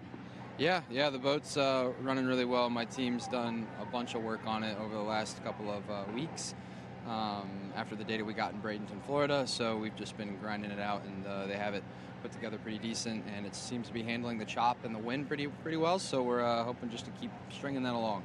So. Yeah, so we were just talking a little bit about Bradenton, how we didn't really have any barrel rolls or blowovers, and here we've already had 2, but you said, yeah, the wind's also a factor. I know we've kind of been discussing that, but it just affects so many different things of the boat, how you drive, how the race is handled. Explain how that works. Yeah, I mean, wind and water conditions change a boat completely, so it could drive a certain way one lap, and then it'll be a whole different boat the next lap, so kind of having your brain on and monitoring that throughout every qualifier, even in testing, heats. I mean, it's so important to be able to keep your equipment, dry throughout the weekend. So I think everybody's been doing a good job of that so far with how rough it's been out there. So, but yeah, it changes everything, and I think everybody's doing a good job of keeping that monitored. So, are you superstitious at all? Do you do anything in between heats that if something's going right, you don't change it, or maybe at races? Yeah, we're kind of a if it's not broken, don't fix it type approach. So. If the setup seems okay, we try to avoid trying to find those small percentages of improvement. If things are going well, we try to roll on the big wins and not focus on improvements that are minor if it's going to throw things off kilter. So that's kind of been the approach this year. So. All right. Well, we'll look forward to talking to you here after the next heat. Cool. Thank you. All right, guys. Back to you. Well, the 29 of Jared Jensen just becoming a pro out here on the Formula One Powerboat Series, just really coming into his own. The nervousness that I even saw last year, after he did well in Marble Falls, when you look back in not too distant future, you destroyed your boat into 7 pieces, and there's that nervousness, like waiting for the other shoe to drop. In that interview, I saw none of that. I saw a very calm, cool, collected. He's got some confidence going right now, and you can tell by everything he's doing, from his interview to his driving to his preparation. So it's great. Looks like we're getting ready to get the Formula Lights started again. All right, Formula Lights are always full of excitement here on the Formula One Powerboat Series as we get them bringing down to the north end of the course. So now we talk about the 11 of RJ West. He's now out. He was mid-pack, so a couple of the back markers are going to shuffle themselves up a spot or 2. Let's hope that there's the 24 of Shelby Love. She's going to make her way out into position. It looks like the final boat we're waiting to get fired. There she goes, the 6 of Carissa Saddle.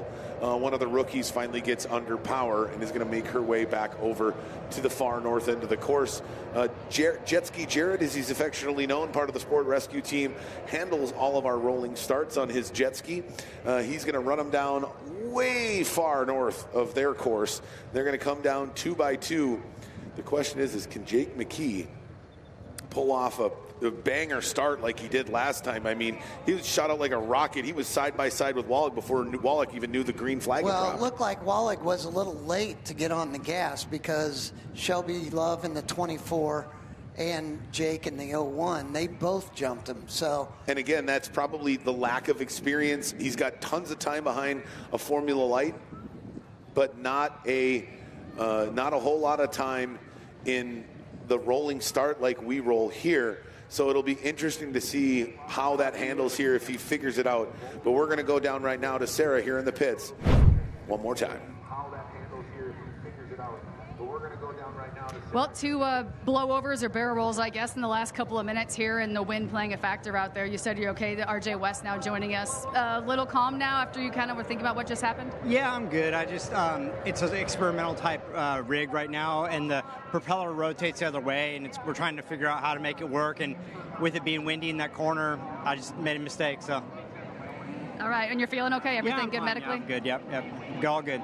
Okay, and are you going to try and get back out there, or where are you at? Clean it out probably. I don't know if we'll run this afternoon, but we'll run tomorrow for sure and get it in the final. So.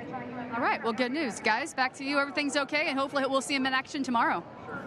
All right, well, that's really good to hear, and now we've got him ready to roll as Jet Ski Jared's bringing him down the front straightaway. He peels off the course. Wallik on the inside. Love on the outside of row 1. There's the green flag. McKee tries that inside jump again, and notice Wallik's like, No. Burn me once, shame on you. Yeah, Burn me twice, right. Shame on me. He comes running hard down into turn 1. McKee's still loving to go pin to pin. Bobalik trying to stick his nose in there. Mendana just does not seem to have the punch and top end like I possibly thought he would. Oh no, Shelby Love goes dead in the water. Shelby Love goes down on the back straightaway. Yeah, she just totally went away on her, and now Wallik has got a big lead over the 01 of McKee, and Bobalik gets by the 21 of Mendana, so we got Bobalik moved up into the 3rd. There's the 69 of Wallik coming out of turn 1 now, off of turn 2. He's just trying to grow that lead early and try to, again, he just wants to make sure I run this thing as fast as I can, because if he somehow has to share, let's say the next one, the 01 and McKee wins, and they both have a win, then it comes to elapsed time. So he's trying to push as much as he can, especially here in these first few laps before he gets into those back markers. Well, it's good to see the number 24, Shelby Love, getting back going. But here's Jose Mendana going past Brandon Wallik. They've been battling back and forth. They're fighting for position. Wallik's liking that inside line. Pugh's turned very well, very tight. That's always what they've been known for. We've seen with the 24 of Love that Hoffman likes to run, and she goes dead again on the backside. Is there some sort of dead zone signal that's killing just her motor there on the backside? Got to be frustrating. It happens again. Jose has pulled out enough where he has overlap. Now he can move over into lane 1, and Brandon Wallik in the 60 moves out, but he's got to watch Dumford in the 52 coming up. Absolutely. There we're over the 78 of Marshall Gildermaster. Gildermaster is now running down the front straightaway. He's sitting there in 7th position trying to catch the 98 of Dominic Trollian. But the 12 of Jack Schubert now makes a move down the inside. Now that 94 is going to see that 12 gray and red Ace Hardware of Jack Schubert coming up on him as they split the 24 Shelby Love, who's sitting dead in the water down the straightaway. The yellow and blue flag is out, meaning caution on the race course, but because it's on a straightaway and not in a turn, they're allowing racing to continue, even though the 24 Shelby Love sitting out there kind of on an island. As we go overhead, and you can see this 4-pin oval course here in Formula Lights on the shores of the Neches River. I love this view from way up high because you can see the different attitudes the drivers set the boat in and out of the corners of. Yeah. That's right. You can see the different lanes that they're taking and the different entries into the corners. So you see in turn 1, somebody's going straight up lane 1, and then they've got on lane, in turns 3 and 4, you've got more of a sweeping corner rather than a trim it down, pin it. Well, especially you're going up into the wind, into the entrance of that turn versus being downwind in the entrance of the turn complex. I can imagine requires you to take a vastly different approach to ensure that you can maximize, the in and out of those corners and get back down the straightaways. Yeah, they're totally. Ooh, look out there. Oh, Jack Schubert almost snap rolled it, come out of turn 2, hitting a bunch of rollers as he's doing battle with the 78 of Marshall Gildermaster. They are having a whale of a good time back there, battling for 7th and 8th. Oh, Jack's driving the heck out of that number 12 today, Ace Hardware Special. And he is just pushing that thing to the limit. He's now cleared the 78 of Gildermaster. He's up in 7th, but the 69 of Jared Wallik is just absolutely walking away from this thing. He's probably got a good 10-15 boat lengths as he pops in. There he is now. Look who's coming up, though. All of a sudden, Jose is in the number 21, the blue and orange boat. Now he's starting to pick up. He's kind of finding the groove where that boat likes to run, but we're on the last lap. Is there enough? Does he have enough time? But he's definitely learning something here. Right, and at least he's hanging on. 3rd place finish right now. If he can hang on to 3rd place points, I think after Bradenton, he'll take that in qualifying and move on to the next heat. It's heat 1. So absolutely. 3rd place in heat 1 is a good finish position, and you got to love what he's doing out there. Absolutely. Well, ladies and gentlemen, as our leader makes his way out of turn number 4, taking the checkered flag and winning qualifying heat number 1 here in Formula Lights, your pole sitter number 69, Jared Wallik. In 2nd, the 01 of Jake McKee, and right behind him, closing the gap, well, the 21 of Jose Mendana Jr., and right on the outside looking in, the 60 of Brandon Wallik, and a solid top 5 for the 52 of Addison Dumford. We've still got a battle going on back here. Absolutely. Let's see what's going to happen here. I don't know if he's going to catch Trollian. Dominic Trollian and Jack Schubert and the number 12 coming up. And you're going to see that continue throughout the weekend with those two. Oh, absolutely. I think 78 at Gildermaster, the 94, even the 91 at Klein, if he can get some things dialed in, you're going to have a really great mid-pack battle. I really see, you've got that group of 5 or 6, but that mid-group isn't that far behind them, and they're all over each other as well, which makes it even harder for the leaders, right? If your mid-pack is super competitive, it bunches up the leaders because they can't get around them that well, even though they come up on them, and that just allows the whole field to close up on itself. Oh, it does. It's super competitive. You're starting to see more boats run up front. So it's just going to be more and more competitive. And now we're going to invert the field for the next start. Right, and we take a look at this. Look at the 69 of Wallik, just a rocket ship. He gets off. And then, of course, you know, the 35 of Schmierbach gets a fantastic run. And then it goes from unbelievable to pretty awful. Had a great start. Yeah, he did. He just pushed it a little too hard. Like he said, check the mirror, and that was all it took. Here's the first restart. They make their way down, and look, you see the 01 of McKee. He's just sitting there waiting, bang. And they drop that flag, and he is gone down to the inside. But Wallik was able to hold him off, hung on, and was starting to amass a little bit of a lead until that happened. Then 11 of RJ West in that experimental 4-stroke in the Formula Lights class. He goes over. We do a second restart. Well, Jared Wallik was on it the second time. I guarantee you his crew chief was telling him, do not get caught with your pants down again, please. He got a great start. He's got that mole guard on rails right now. I mean, that's the boat to beat right now through Heat 1, no question about it. The 24 Shelby Love, they just flashed her there in the background as the 94 Trollian, who finished in 6th. As she goes dead in the water, that's going to hurt her. Jack Schubert put on a heck of a show. Battle for a rookie. And these are some of our young guns right there, and Dominic Trollian, Jack Schubert. So it's good to see them working their way up through the field. Absolutely. Yeah, and the 52 Addison Dumford finishes solid 5th. Jose Mendana makes his way up to 3rd. Bobalik hangs on to a 4th. Fantastic run. Let's take a look at those overall results there. Wallik with the win. Right behind him, McKee, then Mendana, Bobalik, followed by Addison Dumford, Dominic Trollian, and Jack Schubert in the 7th position. 8th, the 78 of Marshall Gildermaster. Then we got Frank Lapina finishing in 11th. Solid run for the rookie. Shelby Love, she drops out. RJ West, he goes over, finishes 13th. Schmierbach in the first blowover. And then Hans Macaulay, unfortunately, went dead right before the start of qualifying, rounded out this 15-boat field. And that's going to wrap it up for Formula Lights. We're going to take things down now to Sarah, as she's with one of our drivers here in the pits. Take it away, Sarah. And join now in the pits with Shelby Love. Not exactly what you were looking for out there, but you said you do have a couple of pressure issues that you guys are taking a look at now. So what exactly do you think happened? Yeah, it just seemed like the fuel wasn't really getting to the motor. You know, you can only try so many times before you got to quit and bring it in, because at some point it just gets in the way of everyone else and you got to call it. So. And what were you doing to try and adjust? Because you did stall out, started again, and that same exact spot got you again. Yeah, I just kept priming it and hoping that it would go and finally it would start, but I guess that wasn't enough. And at the end of the day, it just kept stopping in the straightaway, so nothing you can do. All right, well, we'll check back in, and hopefully we can get it fixed. Thank you, guys. All right, guys, back to you. All right, thanks, Sarah. Yeah, tough for the 24 of Shelby Love. She wins the opening round in Bradenton, Florida. She was so close to tasting series victory last season, and she knew that if she wanted to get that ultimate goal, right, which is a series championship, she needed to be able to start off well like she did last season. She was able to win the final on the final lap, but she's got a bit more of a mountain to climb here, as she's got to go hunt down some fuel issues that choked out that 2-stroke motor on the back of her Formula Light and caused her to finish in 11th or 12th position here in the opening heat.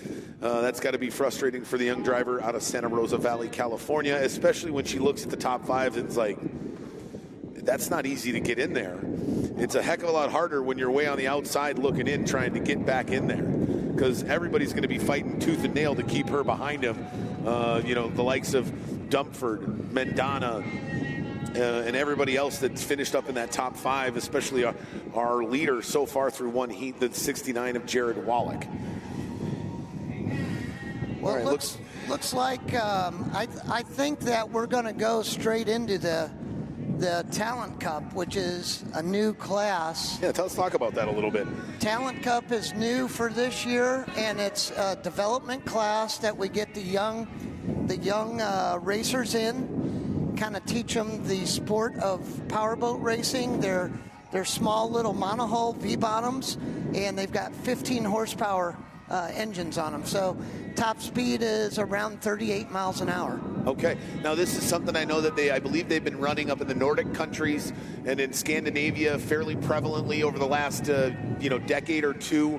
What was the thought process? What was made the decision for you guys at the IHRA F1 Powerboat Series to bring in this Talon Cup, and why go monohull when the tunnel hull is the trajectory that they may in? Maybe going well, in. It's very tough to have a tunnel boat that runs with that small a horsepower. Got it. So okay. You don't have enough air underneath it to hold it up, so you can never get it to act like a real tunnel boat. So what we want to do is we want to bring the kids in, and these motors are 15s, and they draw for propellers. So it's something that it's to develop them to learn how to race and what to do when they're on the course, what their instructions from the chief referee with the flags to come in to hang out with the rest of the racers in the paddock and learn from everybody. We're trying to develop the next generation of racers here Absolutely. at IHRA, and this is a tool that's going to help us do that. Fantastic. I know we've got 3 young drivers, a couple here locally. One is a part of that Clover construction team. We all, I think, collectively, we're very excited to see this happen, because we do see so many young kids that, they have those dreams in their eyes and those starstruck moments of seeing these high-performance machines, and all they want to do is have an opportunity to be a part of it. And I think what we a lot of times as adults fail to realize is the earlier and the more frequently we give them the opportunities to touch and feel and for that to be real for them, the more excited they're going to be and the more long-term participants they're going to be in the sport as they continue to grow throughout adulthood. Well, in powerboat racing, you'll see throughout the teams that are here, 2nd, 3rd, 4th generation powerboat racers. And what we want to do is we want to have an offering to people that aren't powerboat racers that are going to be the 1st generation powerboat racers of their family. So for me, coming as a 3rd generation racer, all I wanted to do is be like my dad and my brother and go boat racing. Right. Well, we need to do that. Not only for the kids of the families that are racing, but the new kids. So this has got an entry point that's going to be right around $10,000, boat, motor, trailer. So you don't got to buy props, because those are given to you. So they draw for propellers. We want it to be even, and the main thing we want to do is teach them how to boat race. Right. That's what this class is for. Absolutely, and I'm super excited for it. Continuing to grow. We've got, again, we got 3 here this weekend. Hopefully, we can continue to fill out that roster even before the end of the 2026 season, and just have an opportunity to continue to allow the next generation to be a part of something that, from those who get their taste, it's like nothing else in the world, and it's unique. Once you do it, it's very infectious. Yes. And we're building new boats now. So that way we'll have more participants. Jimmy Shane, unlimited hydroplane driver, he's got a couple of his boys that want to do it, so they're working on some boats now, and we'll see them at the next race in Shreveport. So there's a lot of good stuff happening. The sport is growing, the coverage is growing, we're elevating the sport, so I'm very excited. Absolutely, and they have shown that when they get side by side these participants in the Talon Cup, they'll go at it. I remember we first debuted them in a very rudimentary test run outside the normal racing program at our last race in 2026, and you would have sworn it was the Indy 500. They were going after each other. Yeah. I think one of them, after they won, made like 2 extra laps just to get more laps. But that's the kind of stuff that you want to see, and that's the kind of stuff that for a driver like that at that age, the amount of growth and movement they can make at such large chunks by just giving them the ability to understand and learn things at a much younger. I mean, right? They say if you want to learn a language, do it at 5. Don't do it at 25. And so it's super excited to see. We got them loaded up here, and it looks like we're about to drop them back into the water. They're getting ready, but we're going to send things back down into the pits with Sarah as she's with the 2069 of Jared Wallik. Take it away, Sarah. All right, joined now by Jared Wallik, and Q1 out there, feeling pretty good, obviously. Texas is treating you right, so how'd you feel?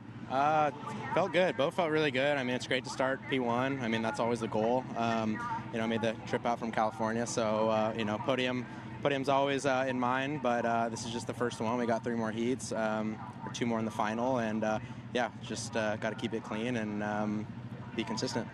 So any changes or anything you're going to modify to the boat after that first run? Because I know elements are changing consistently, but, don't fix what's not broken, right? That's exactly right. There might be a couple changes, but if I tell you, might have to, there might be some speed secrets there. But no, honestly, everything's running great. We don't want to mess with too much. And I think the biggest thing is just stay consistent and, don't get in trouble. I think that's how you win races. All right, go get them. We'll see you next round. Thank you. All right, that was the 69 at Jared Wallik, the driver out of California, running for Peterson Racing. He's out of Redondo Beach, California, and he's no stranger to powerboat racing. His father has been a longtime promoter out there on the West Coast with the Southern California Speedboat Association, and they do a lot of great things. One of the many people that have really helped keep Formula Lights driving over the last handful of years, especially until the Formula One series here on the IHRA stepped in and gave those Formula Lights a great platform to run under. And I'm excited to see. I'd love to see more of those guys from the West Coast, but glad to see that Jared's out here joining us after missing round 1 in Bradenton. Oh, definitely. We've got a good group that is starting to come from the West Coast and participant, and we're always looking at race sites to spread out closer to the West Coast. So that's a very important reason why we'll run in Windsor. Absolutely. And we're working on some other things to try and get all the way out to the West Coast. Yeah, there's a steep history of powerboat racing on the West Coast. I think of Lake Puddingstone back in the day and hearing all the stories from places like Lake Puddingstone in California, Havasu, right, exactly. And then you go, obviously, the hydroplane heritage up in the Pacific Northwest, but, it's still all boat racing. I can tell you this, if a hydroplane racer and a tunnel boat racer go and and they find out there's a stock outboard race running where they're at, they'll go to it, right? We all love boat racing regardless of the discipline. And love to see that we're making that migration back to the West Coast. And let's talk a little bit about that, right? Obviously, you're involved much more than just the announcing functions here on the IHRA Formula One Powerboat Series. We did have a race in Biloxi that was going to go on this year. Looks like it's got moved back to next year, but we're growing across the Gulf Coast. You're talking about growing out west. And I can imagine the goal is to try to have a little bit of a sprinkle in all regions across the U.S. because there are those local pockets of drivers that if they have something more local to come to, it's amazing how much further they will travel for the rest of the races. Everybody loves to run in front of their hometown crowd, right? That's right. That's exactly right. So, we will continue to do that. Another initiative is, we're getting ready to start this. So I don't want to talk about that. Absolutely. I didn't realize they were ready to go. Here's another thing that I like about this. You got 2 brothers, Luke and Logan, out there, so they're going to be competitive with each other. Yes, they are absolutely going to be competitive as they drop. Here we go. Green flag. They are all side by side. The 24 of Addie Love on the inside. I love that. I love the 69. I wonder if he's a huge fan of Mullet, the tri-hull racer. Probably. These mono hulls, it's weird. They almost like tilt, they almost kind of lay on a pad on the inside when they turn. Is the pad a little bit wider? They've got different lifting strakes underneath the bottom on the sides, so they're meant to lay over like that, so they get traction going around. You don't want these things to slide. Whew. Now Addie had a little bit tight turn there, but the brothers are battling it out behind her. Yeah, sometimes you'll get those drivers that try to go tight, and then you'll get these other drivers where they're that big, wide sweeping line. So I can see where not only do the strakes allow them to feel the turn and understand that leaning or turning into the turn, but boy, it sure allows them to pick a bunch of different racing lines depending on what they're comfortable with. It does, and it also gives you some stability and tracking down the straightaways. So that way it's not just going all over the place. Gotcha. Right, much like we were talking about with the Formula Lights and this wind, how they're moving all over the place. Well, looks like we got some passing going on between the brothers. Matthews is there down the... He got a little squirrely. Now, I will say, I don't know if Addie's been practicing, but boy, when she snapped it down there in the north end of the course, it's like she had done it before. But if she's a love, doesn't surprise me that she likes to mix it up behind a boat. Now, these are all, all three drivers here are from a second or third generation of powerboat racing that they've done here. Obviously, their grandfather, Glenn Matthews, was a fantastic one. Look at that little replay here. Bobbling down there in the corner. Oh, a couple of them. And boy, they really get up on edge. It's very unique to see these different style of boats get up on edge as somebody who's just so used to looking at tunnel boat racing or tri-hulls where just completely out of control. It's very unique to see how you can use that to your advantage. But they go white flag out. It looks like Addie Love is just kind of out in cruise control out there in front. And these boats all came over from Europe, but you said that they're being built here in the U.S. now as well. Boy, it's got to be nice to have somebody who can build boats as a part of the IHRA series, right, Tim?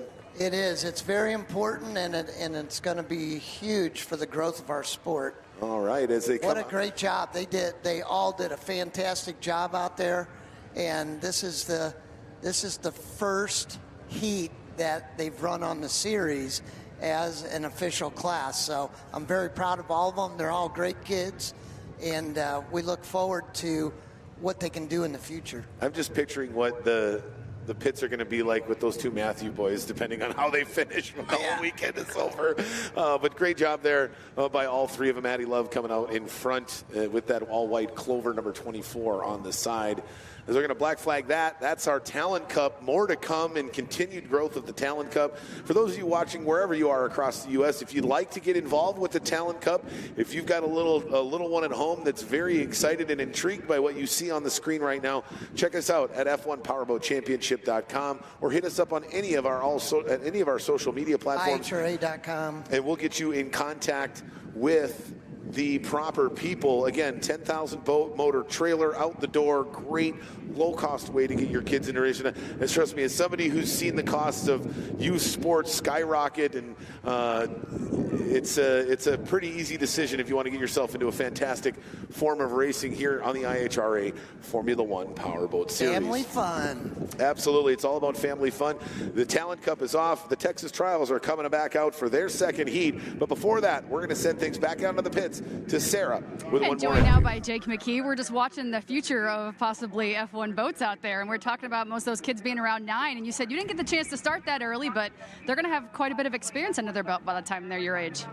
Oh, yeah, 100%. I mean, all those kids out there are 9. I think the oldest one's 10. I started when I was 15, and, I mean, I've been racing for 4 years, so by the time they're 13, they're going to be pretty good boat racers, I'd like to think. I mean, when I was 9, I was afraid of the dark, so to have those kids go out there and run as hard as they do, it's really cool to see where they're going to be at in 9 years. So let's go ahead and recap how well you did out there. Number 2, and you're feeling pretty good. You've got a smile on your face, and that's what we like to see when we come talk to you. Oh, yeah. You know, I had a really good heat race. Everything went well. Had a good start until, you know, Mark had a little incident, but it's all right. I'm glad he's all right, and just got a pretty good jump on the rolling start, and we're just looking to improve. Going to have to try and fight our way through the back on the inverse of Heat 2, but sitting second right now in the first seat's a pretty good sign for the weekend. What immediately jumps into your mind when you see someone barrel roll like that in front of you or behind you, for that matter, at any point in a race? Well, the first thing I like to think about is if they're okay. I mean, we're all human people at the end of the day, but it just kind of makes me come back down to earth and realize there are limits to these things, and we can't go over it. And, you know, what it does is just makes me think a little bit harder and try and be a little bit smoother so something like that doesn't happen to me. All right. Well, we'll see you out there for the next heat. Thank you. Thank you, guys. Guys, back to you. Thanks, Sarah. Yeah, the 01 of Jake McKee, a kid who's always got a smile on his face and apparently was terrified of the dark at 9 years old. Great interview. I didn't know he was scared of the dark. All right, well, now we've got the Texas Tri-Hulls. They're making their way back out on the water. We're about halfway through loading that fleet, and they're going to do just like we do in every other class. That means Neil Marsh, the man who started on the outside of row 1, is going to get shuffled all the way back to the inside of row 5 in this 11-boat field here on Saturday's qualifying in Texas Tri-Hull. And not that he hasn't done it before, but boy, with this wind and again the level of competition just ratcheting up, it's going to be tough. Let's take a look at our inverse of points on the pole. The 10 of Tanner Rinker after a brutally rough heat number 1. He had trim problems the first heat, so I know the Rinker team came, they got some parts from the Anderson team, helped him out, and they put him on Tanner's boat, so he's going to start. And then on the outside of row 1, it's actually not the 91 of James Klein, it's the 03 of Evan LaBeouf, who stepped in for the 03 of Austin Terry, who is unable to be here. Then it's the 42 of Wyatt Zeller on the inside of row 2, the 63 of Aaron Green in that mean green machine in the outside of row 2.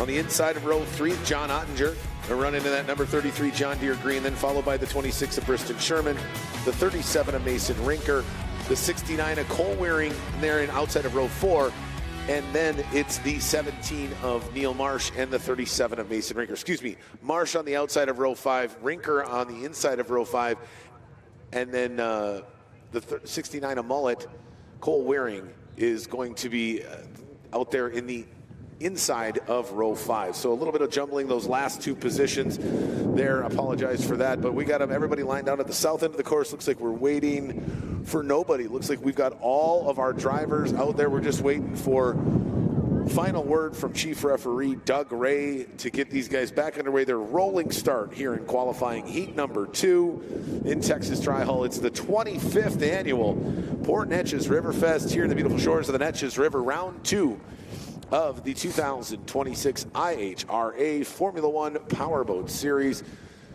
Here is the 17 of Neil Marsh. Looks to try to continue his winning ways here in round 2. He had an okay finish to start the season, and he's really looking to kind of dial things up. Boy, that opening round of Texas Tri-Hulls there in that ever buoyant mouth of the Bradenton River, Tim, was quite a doozy. And here we go. There we go. The 10 of Tanner Rinker, followed by the 54 of Darren Ware. Then it's the 42 of Wyatt Zeller, 63 of Aaron Green there in row 2. Andre and Sherman in row 3. Briston did Look really at well. Briston, though. That you got to watch for him and Mason, I think. Absolutely. In this heat. Yep, and Mason Rinker on the inside of row 4. And then Cole Waring and Neil Marsh rounding out the final heat. And that's the tricky part, right, is there's so many good drivers, and the clean water and getting out and finding your way out of those first couple of corners is so imperative that it may take you 3-4 laps just to get by 1 or 2 boats if you start last. It can be very, very tricky. You can drive, these are short courses, so it's not unheard of to get driven all over the course coming down the straightaways. One thing a lot of Tri-Hull drivers do not possess is patience. So fair. You're going to see a couple of these guys move some people out of the way. Correct. Yes. So it's going to be exciting. Whether it's there or not, it's like I don't care. They're going to make their own hole. Right. I'm going there. Whether you want me to, whether you're going to let me, I don't care. That's where I'm going. And nobody has exemplified that more than maybe the 10 of Tanner Rinker here in 2025. I mean, that boat looked like a rag doll half the time. Fiberglass hanging off of it. At one point, the motor in Florida almost completely sheared itself off of its mounts. Who would have thought Bradenton, Florida would be the river, the Bradenton River would be the river that tries to claim multiple motors, as obviously Travis Yates lost his Formula 1 motor to the bottom of the Bradenton River. But they found it. They got it. They got it out of the river. He somehow kept the motor hanging on the boat. They got it repaired. Now Tanner Rinker's got to do some damage here in Heat 2 after a steering problem in qualifying Heat number 1.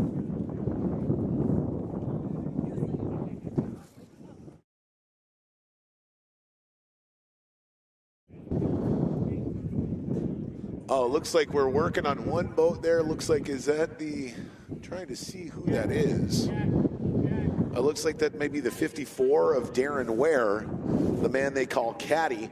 They're giving him just a couple of extra seconds to try to get the boat on the water before Jet Ski Jared leads him 2x2 down the far end of the road. And you know what I love? And I love to see that we get some of these, once we get up on the river opening, I love to see that you get some of these speedboats there. As you can see on the far end of the course there, Tim, people are hanging out on the other side of the river. Probably a pretty cool view watching turns 1 and 2 from right there on the water. And that's one of the great things about powerboat racing is, you know, you don't have to go buy a $100 ticket just to sit in the nosebleeds. You can get on your boat, cruise up the river, park right outside the race course. A lot of great vantage points here. Fantastic. I mean, I don't go to professional sporting events for one reason. I can do it a lot more comfortably with a lot better view in my own home. You know, it's a little bit tougher to do that in a boat race. But there's nothing like being at a live event. And we appreciate all the fans in Port Neches for 25 years coming down here and hanging out with us and bringing us back, because we love coming and racing here with you. Oh, and that's what I love about powerboat racing, because the views you can get on site here, like I'll watch drones all day, every day. That's great. But there's nothing like watching a boat snap 100+ mile an hour turn, 5Gs that smell a 2-stroke fuel and oil mixture in the air, and just the visceral experience that is, because you can get such close and unique vantage points with the type of racing that we do. All right, looks like we're giving Chief Referee Doug Ray the clock here. We might just need to get started and put the 54 of Darren Ware to the back of the starting grid and get this thing rolling here, as the weather from yesterday did not make things easier for today's preparation for racing. Definitely made them a little bit more difficult. And so we're just trying to get everybody out there, give them an opportunity to run all 3 qualifying heats if they can. It looks like they've hopefully got it figured out, and we can get them going. Jet Ski Jared waiting for thumbs up from Chief Referee Doug Ray to send these 2x2, because after this, we've got just a couple of more qualifying heats in each class. Oh, it's okay. It's the 12 of Jared Shelton in the Captain Mark Seafood that's having the issue. Okay. The trials love to go so far down when they're waiting that we lose view of a lot of them past all the commercial boats that are anchored up here just south of the park. Well, we want to give everybody the opportunity to be able to get in the race if at all possible, and we appreciate everybody's patience, but put yourself in his spot. You're on the trailer, you're getting backed in, it doesn't crank, it doesn't start. You sure don't want to miss that heat. So for sure, absolutely. And you know, Gerald only in his 2nd season in Texas Tri-Hull, so he's still learning a lot about how these things operate and how all the different bits and bobs and components of a Texas Tri-Hull. So not only is he strapped in, but he's like, you know, I don't know how much help I'm going to provide Mike Schubert. Yeah, exactly. on what's wrong with my motor. He's got a crew over there working on it, so let's see what can happen. Well, it looks like he is out of the driver's seat as well. Like, so hopefully they can get it going. But boy, once they get unstrapped, it definitely decreases the odds a little bit, sure. Unfortunately. Oh wait, he's getting back in. He's getting strapped back in. So absolutely. Again, good sign. Absolutely, folks. Don't forget to. We're getting ready. Don't forget to swing by, grab yourself some great food here. Check out the Midway, all the fantastic vendors. We checked the IHRA merchandise tent, all sorts of really cool. The diversity. Official Port Neches River Fest shirts up there, event shirts. So go see Debbie up at the merch tent. Absolutely, and I will say that the diversity of options has increased exponentially here in 2026 on the IHRA. So you can get some pretty unique, pretty cool IHRA and Port Neches River Fest merchandise. Swing right up here behind the judges stand, just next to the Midway and where all the right at the entry trucks are, right at the entry point to the park. The IHRA merchandise tent going to be there all weekend long. So make sure you stop by today. You know what? Maybe you bring a Sharpie, might be able to find yourself an autograph or two. As these guys love giving out autographs here, but we finally got them going 2x2. It doesn't look like the number 12's going to make it. So yeah, it looks like they're pulling the plug on them. Unfortunate for the 12 of Jared Shelton, as he's already had to go from the 13 boat to the 12 boat because the 13 boat broke. Now his backup boat is having problems. The weekend just continues to spiral for the driver out of Freeport, Texas. As he brings it down the front straight way off the north end of the course. Again, we only run 2 pins here in Texas Tri-Hall. It's the 10 of Tanner Rinker on the inside, and then the 54 of Darren Ware on the outside of row 1. He peels off, does jet ski Jared, waiting for that green flag to drop. Here we go. All right. He drops the flag, and the 10 of Tanner Rinker laid flat and rolling down the front caddy stretch. on the outside, and number 54. That corner's going to be rough. Absolutely, as they go down in there, 3, 4, 5 wide. Let's see who's going to merge clean. Oh, look, 54 of Darren Caddy Ware goes wide to the outside. Very smart, says, I'm staying out of that junk altogether. But you know what? That might have been one of the cleanest first turns I've seen in a very long time here in Texas Tri-Hall. Look how rough it is on the back straightaway, and that's lap 1. Right. Wait until lap 7. Absolutely, and you see the top 3 boats from the last heat were all wadded up there in the corner. They are all over each other as we're still 2, 3 wide, but no surprise, the 17 of Neil Marsh already finds himself up fighting for 4th and trying to track down the man who's out in the clean water, the 10 of Tanner Rinker. But here comes Briston Sherman. Here comes Briston. He's hanging right in there, but Neil's got a very good drive off the corners, and he's able to keep the boat in tight on the turns in lane 1 or 2, and he doesn't over trim it. Well, he did there. Well, sometimes he gets so rough, it's not necessarily about trimming, it's just about hanging on for dear life. Yeah.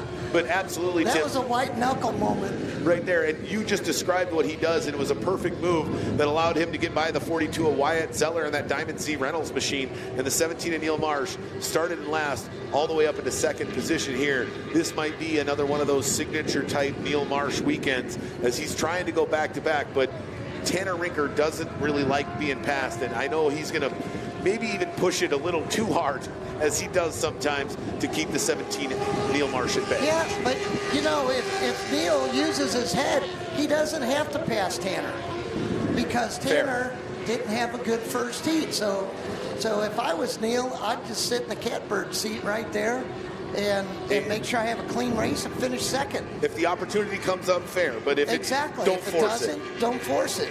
Right. But everybody behind him is forcing everything because they're wadded up 4 or 5 wide. It's a traffic jam. Briston Sherman comes out. Now, he got a little area, and I thought I saw something hanging off the bottom of his boat. I don't know what that was. Then the 69 of Cole Waring in 4th, 37 of Mason Rinker 5th, Wyatt Zeller in 6th, and that 42, Aaron Green in 7th, then the 33 of John Ottinger, and the 03 of Evan LaBeouf. Briston hooks it on the back straightaway. Gets out of control, up in the air, comes down on its side, shoots inside the course. And he went from 3rd to 7th. Yeah. in 2 seconds. Got to be frustrating for him, but right now it's Neil Marsh is tracking him down. Cole Waring is now hanging out in 3rd. So again, Cole would really love to get by Neil, but he also knows, hey, I'm going to be right there 1-2 with Marsh if I can stay right in this position here and stay ahead of the 37 of Mason Rinker. But it's all about Neil Marsh, and can he catch the 10 of Tanner Rinker, our leader, from the start, from the inside of row 1. The 10 of Tanner Rinker sees the white flag come out. White flag. I'll tell you who doesn't have that mindset is number 37, Mason Rinker. Oh, no, looks like Evan LaBeouf down here might be causing some issues down in turn 1. Boy, it looks like that thing's taking on some water. He is just trying to keep it on plane, but flying right by him is the 10 of Tanner Rinker and the 17 of Neil Marsh. Hey, I got to give him an A for effort. He is just trying to keep that thing up. He's trying to get out of the race line. Yeah, he is. Ladies and gentlemen, as he comes out of turn number 2 from the north end of the course, taking qualifying heat number 2, the 10 of Tanner Rinker. And rounding out the field is in 2nd place, the 17 of Neil Marsh, the 69 of Cole Waring in 3rd, the 37 of Mason Rinker in 4th, the 42 of Wyatt Zeller. That Diamond C Reynolds machine wraps up top 5. A solid 6th place finish for Aaron Green in the 63. Then it's the 26 of Briston Sherman in 7th, the 54 of Darren Ware in 8th, the 33 of John Ottinger in 9th, and the 03 of Evan LaBeouf rounding out the field in 10th. Boy, that was interesting what happened on the 03 of LaBeouf, because I've never seen one of those tri-holes get that vertical after he must have... I hope it's the trim. I think it's the trim problem. Sure not looks like that he's got a hole in the boat. Yeah, because it sure looks Trim like we it. can fix. Holes in the boat. I mean, they can be fixed, just not the same weekend. Not as quick as we need to. That's for sure. No. And last thing Evan wants to do is give Austin his tri-hull back and be like, hey, man, I put a hole in it. Good luck. See ya. Sorry about that. My bad. You can't hurt borrowed equipment, though. That's what I was told. Okay. The great Greg Foster told me that before. He said you can't hurt borrowed equipment. This doesn't exist. Nope. Okay, good to know. I will tell you, there's one Barry McCullough that would really not like to hear that right now. All right, let's take a look at this recap here. He started on the inside of row 1, pole position after a brutal qualifying heat number 1 where he saw no points. The Chris Rinker, they dropped the flag. He got on the inside of this first turn, and that's all it took for the Chris Rinker. He opened up a lead, and it was just gone from there. And then it was that man in that blue boat with the puzzle under the bow, that 17, the man they call the Dude. He did what Neil Marsh does. He picked them off systematically over a couple of laps and was able to hang on to second. He made a lot of ground up that first half of lap. Yeah, he did. Absolutely. Wyatt Zeller trying to hang on. He's learning that new 4-stroke package. That's new to him at the end of 2025. Briston Sherman should have had third, but he got himself a little squirrely, and he hooked it down the back straightaway there, just coming out of turn number 2. And that took him from third all the way back down to 7th position. The 03 of Evan LaBeouf stepping in for the Austin Terry, who's unable to make it this weekend, has some severe trim issues.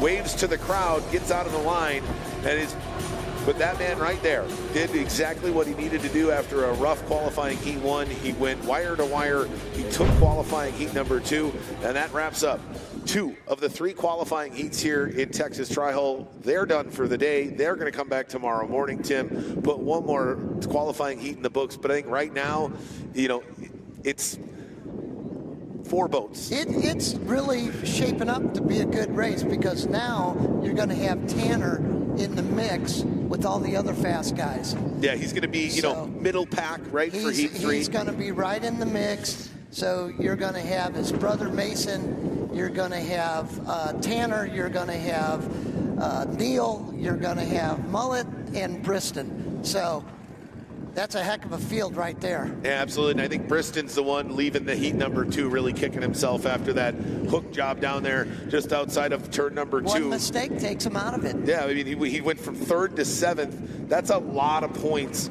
in Texas Tri-Hull. One straightaway. Half a straightaway. Yeah, not even. So he's going to be going back, kicking himself there. Man, the man right on the screen right there, hat on, helmet off while he chills and puts that thing back in. I love that the Tri-Hulls still have reverse, by the way. To me, that is just absolutely fantastic that they still have and use the reverse function on a motor, whereas all the tunnel boats, that doesn't exist, right? No, they're direct drive. Well, this is your Pro XS standard Mercury engine package you can buy at any of the Mercury dealers throughout the country. Right on. So if you got a Tri-Hull, you don't even need to call up the IHRA to buy your motor package. You just go to your local Mercury dealer, pick up a Pro XS that fits the spec package that's right off the shelf. Now Mercury Racing does make some a kit, a Tri-Hull kit, so that it gives you a couple things that you need for the Tri-Hull specific class. Gotcha. But it's really based on a stock motor. So what you're saying is that the kit is a giant metal shell that you put over the motor so that nobody can run into it and destroy your motor right after you bought it. We looked at that, but it didn't work out. A little too heavy, maybe. That wind is kicked up significantly and now. It's no more bluster. It is just straight running across the river. It's full on now. And that's going to make this afternoon quite even more trickier than it's already been. So we've got 2 heats of Texas Tri-Hull. Now we've got Formula Lights qualifying heat number 2 coming up just after this here in just a little bit. So just a couple of heats left on the day.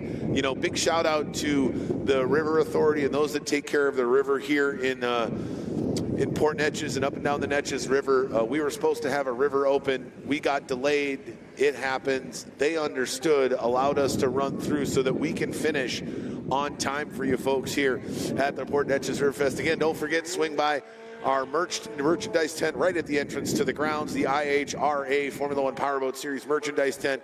I mean, hoodies, a whole bunch of different cool hoodies, a whole bunch of different sweatshirts, t-shirts, hats. They've got women's styles, men's styles, kids' shirts. They've got the whole stuff.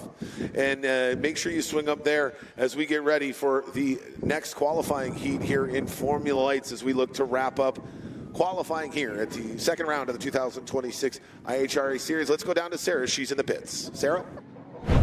And joined now by Dylan Anderson, catching up in the pits. Numbers are improving from Bradenton. You're starting to look up, and things are going pretty well. Qualified a little lower, but all overall, looking pretty good. Yeah, I mean, we had a kind of a rough start to qualifying. We chose to go with two-stroke for qualifying, got out and had a motor issue with the two-stroke, so went back to the four-stroke, which bumped us to the back of the dock for the first heat. Managed to claw our way back up to the 8th place from the back of the dock from 15th to 16th, wherever we started, and still got some legs on us, and we can keep on climbing up the ladder. We should have a good shot at it for the weekend. I know you had a couple motor issues, you said, but did weather at all impact between the 2 and the 4? Because a couple of guys have gone to the 4 because of the conditions out there. Yeah, no, I mean, weather had a big portion of it, but honestly, we just thought we were having a bit of a steering issue in the four-stroke boat. So that's why we nodded the two-stroke to go try it. It was just a mistake on decisions, and we went back and wish we would have started there. All right, so any other improvements you're going to make to the boat for next heat? The boat should be good. Just got to kind of keep on climbing and see what kind of improvements we can make. All right, we appreciate it. Thank you. Yeah, thank you. All right, that was the 17 of Dylan Anderson, the Anderson Marine Machine, who, you know, a bit of a mistake there, maybe in selection of motor packages, but he didn't lose any points because of it. He climbed his way, 100% improvement. Hey, there we got some fans there right on the river waving high. Everybody has a good time here, from the little tykes all the way up to grandma and grandpa. There is always something for everybody in the family to do here at the Port Neches River Fest. This is I want to say this is like my 12th Riverfest. It's been an absolute fantastic so far. Here's the full field results from Tri-Hull Heat number 2. Tanner Rinker with a 3-second win over the 17 of Neil Marsh. Then the 69 of Cole Wearing. Behind him, Mason Rinker and Wyatt Zeller round out the top 5. And then Aaron Green, Briston Sherman, John Ottinger, Darren Ware, and Evan LeBoeuf rounding out our 10-boat field here in Texas Tri-Hull. They all were able to finish except for the 12 of Jared Shelton, who was a DNS, never able to get the boat off the trailer. And it wasn't for a whole bunch of effort. They were scrambling hard to try to get him out there. It just wasn't meant to be. We brought our divers, and our rescue teams in for just a moment, give them a break on the water. Allow them to get rehydrated and just to give them a quick break in between heats while we bring the Formula Lights back out onto the water here in just a little bit. Well, the big question is, will Mark be able to make this second heat? That's going to be, especially because we were given the green light to skip the river open, so that condensed down the time he had available. It's really just going to all depend on once they assessed what all happened. If the hull's completely intact, I mean, I can't imagine it takes too terribly long to dry out a tunnel boat and get it back fired and running. What things are they going to have to, walk us through what the process is when you have something like that happen. What do you do to assess and move forward? Well, first thing they'll do is they'll look at the structure of the hull to make sure that it is race-worthy. The inspectors will go over and take a look at it. They'll clean the fuel system and get her back on the water. Absolutely. We'll be right back with more after this at round 2, the IHRA Formula 1 Powerboat Series.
Speed Sport 1 is your home for IHRA Outlaw Nitro Series.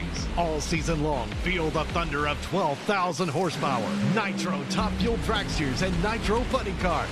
Witness the excitement of 0 to 300 miles per hour in seconds. The IHRA Outlaw Nitro Series delivers hard-pounding action with every run. Follow the entire season on Speed Sport 1. It's free to watch. Go to speedsport1.com for details and viewing options. Speed Sport 1 is red hot this weekend as the IHRA Outlaw Nitro Series is back with Round 3 at Dorana Raceway, Hebron, Ohio. It's the IHRA Spring Nationals. Live coverage on Thursday will be on Speed Sport 2 starting at 9 a.m. Eastern. On Friday afternoon, Speed Sport 1 will pick up the action of Pro Mod and Top Fuel qualifying at 3:30 Eastern. And on Saturday, Pro Mod and Top Fuel finals will begin at 1:30 Eastern. Go to speedsport1.com for details and viewing options.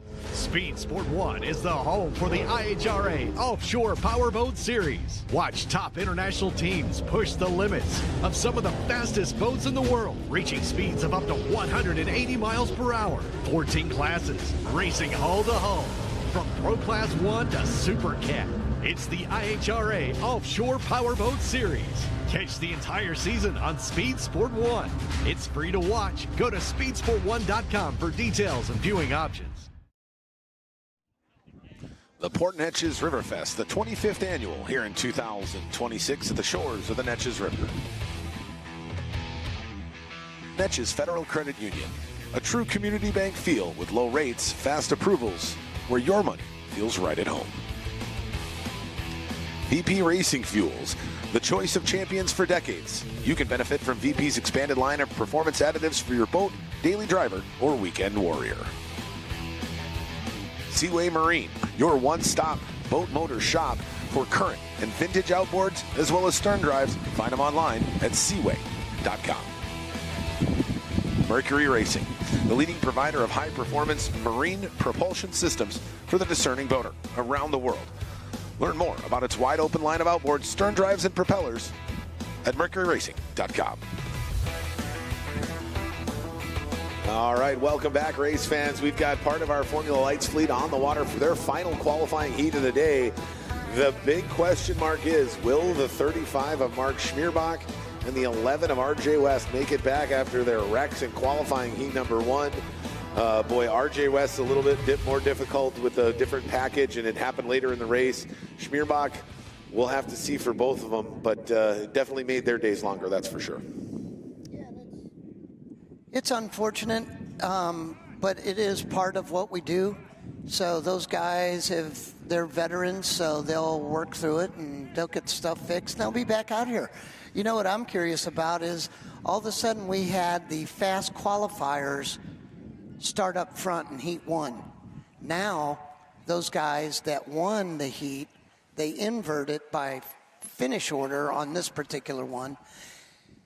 So do they change props? Do they go for more acceleration than top end since they're starting in the back? So some of these guys could have changed their setup in between the heats. And then the wind had really picked up, but now it seems like the wind's getting it's laying down a little bit. Not completely. No, I don't think we'll probably see it completely lay down until maybe later on in the evening. That's pretty typical around here, that if we do have wind, it'll start to lay down maybe about 6 or 7, but we'll be long off the water by then. But yeah, I mean, all of a sudden, almost nothing up here. And I mean, we've had straight wind blowing in our face all day up here on the judges' stand, and it's starting to kind of fluctuate. Like, you can feel that it's letting up a little bit, and tomorrow's supposed to be absolutely beautiful. Just potentially one of the categorically nicest days we have had here in Port Neches. I mean, it's not going to be 95. The humidity's not going to be through the roof. It's not going to be super windy. There doesn't look like there's going to be a cloud anywhere in sight.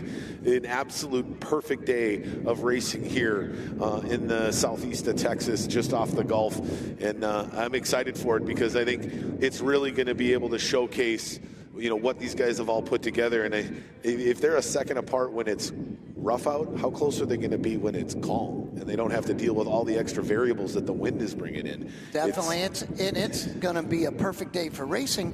One thing that a lot of people don't think about, the fact is low humidity, the motors make more horsepower. Right, exactly. When you're at sea level, you get the benefit. Sea level and low humidity. Low humidity. All of a sudden, that is what you want when you. Right. When you're a racer. And it's amazing to me how many guys love running in the South where it's warm but not humid yet, right? Yeah, I can remember races in, in Augusta, Georgia, where I think you guys ran that race a few different times throughout the year, but that was normally early on the calendar back in the day. Why? Who wants to race in Augusta, Georgia in August? Now, it was hot there anyway. For sure, right? And then you have another one of the classic races here in the U.S., the St. Louis Grand Prix, always run in the middle of August. Yep, second weekend in August all the time, and it would be hot and humid. Oh, boy, it would be hot and it would be humid. And there was already a pressure-packed, action-filled event to begin with. And it was a great time. Those are the types of events that we put on here on the Formula One Powerboat Series. I'm excited for our next round 3. We go back to Shreveport, Louisiana, Memorial Day weekend. That's going to be a fantastic race.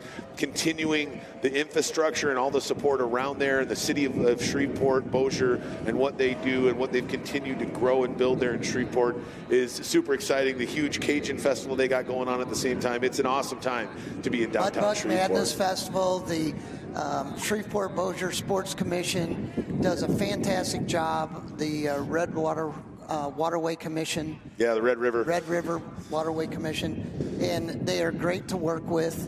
And it's a little bit different mindset at race 1 or 2 in the year versus race 7 or 8. Absolutely. Because right now, the future is bright. Because you got so many races to go, and a small setback doesn't kill you. Right. Whereas at the end of the year, you have those small setbacks.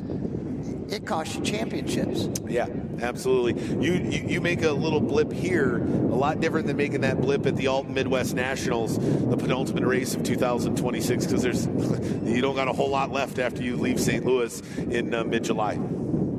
Yeah, and we're working on some other things. The IHRA is plan for the future is to try and run multiple disciplines of powerboat racing together. So offshore, IHRA offshore, watercraft, PWCs, F1 tunnel boats.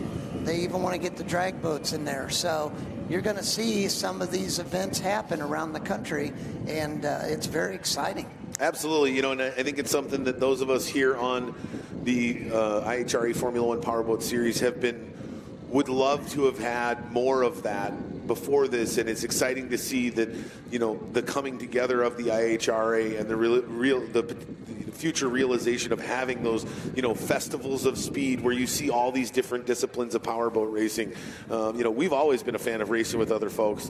I don't know how anybody else feels about racing with us, but I know that we've always loved our time in Sheboygan, our time at Lake of the Ozarks, our time out in Seattle, throughout the different tunnel boat iterations. We've always had a fantastic time because we recognize that the Festival of Speed is the best for the fans. Yeah, you got to have a festival, and that's why we love Port coming here. Neches 25 years. Riverfest, 25 years. It's a community event, and it's fantastic. There's so many different things for the family to enjoy, and that is really got to be. That's got to be the rule book of how you move forward. Right, absolutely, especially in today's day and age where everybody's got everything at their fingertips, and you got to be able to put on a great event. And part of a great event is chatting with the drivers and getting a little bit more insight. Let's take it down to Sarah in the pits as she's with one of our drivers. Sarah?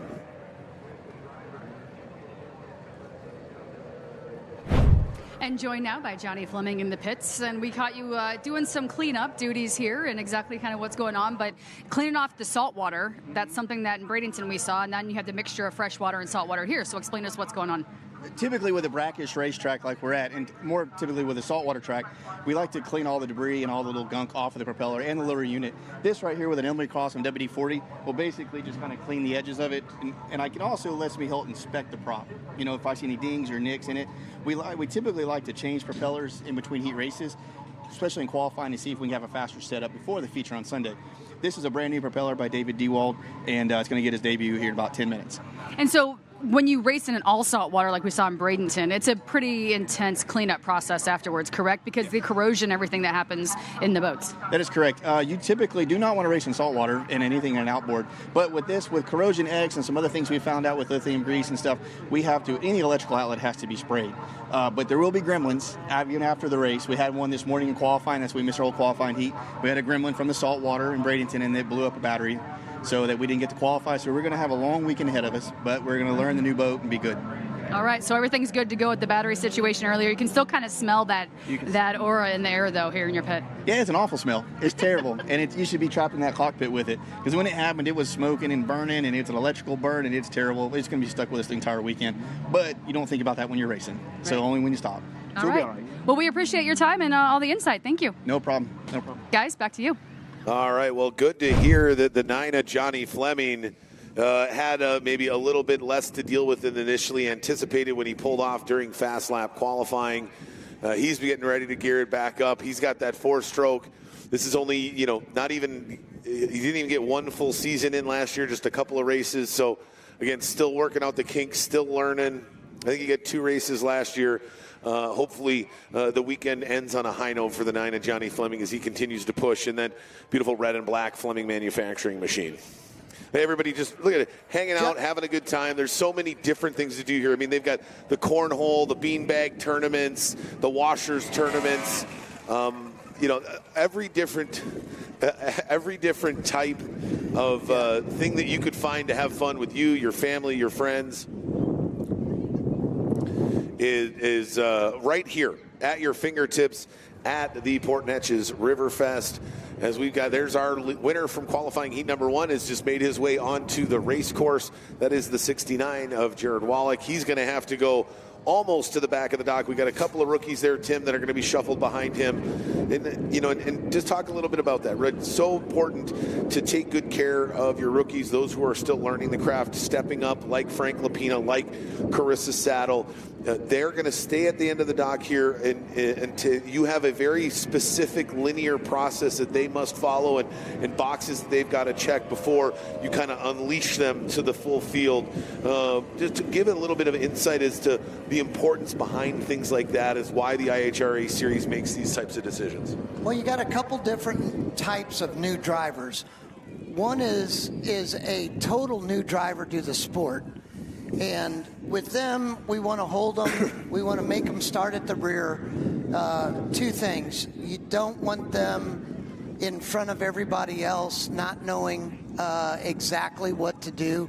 So we'll make them do, 4 or 5 starts at different events before we put them with the rest of the pack. And the other type of driver is a rookie. So a rookie could be a rookie to this class.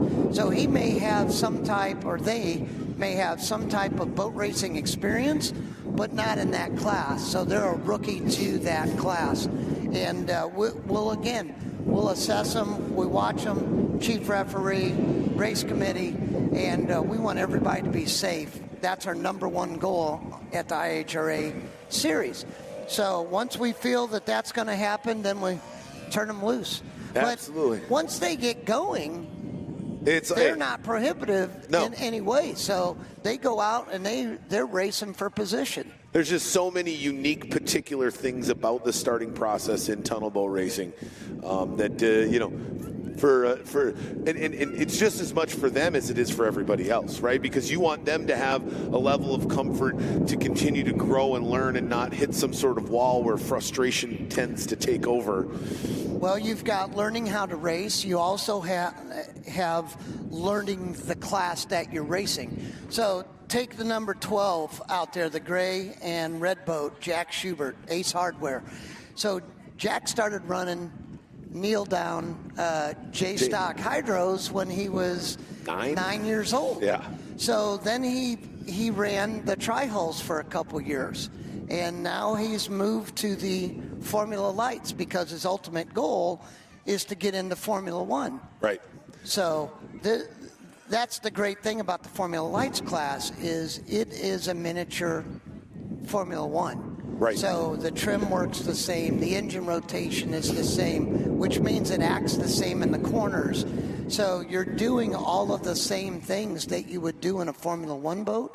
It just doesn't happen as fast. You've got, 55 or 45 cubic inches, and so you got a 70 mile an hour boat in a Formula Lights versus 2.5 liter or even more or 4.6, and then you have got 120 mile an hour speeds. So we want the drivers to be able to be comfortable and confident in what they do out there. Absolutely. And as much as it may not feel like a huge jump when you're driving in your car to go from 70 to 100 miles an hour in a boat, it is a drastically different world. Well, look at it like this. When you first started driving a car and you got on the highway and everybody's running 70, you're like, oh my gosh, that's fast. Yes. But then as you get acclimated to the speed, all of a sudden things slow down then. Absolutely. And it's no different in the boats. Yeah, I'm very familiar with that. It looks like we got a hot lap. We got everybody on the water, but I'm very familiar with that. I believe I was 15 in a conversion van with my father, my siblings, their friends, driving through Kansas City on our way to one St. Louis Grand Prix, where I got my first indoctrination to what doing 80-plus miles an hour in a giant van is when you got semis around you. So it was definitely not slow then. Today, it would probably be a lot slower doing it, at least from my brain. But we're going to get them out, run those hot laps, line them up on the start pontoon, as we get ready to wrap up Formula Lights racing here on the shores of the Neches River.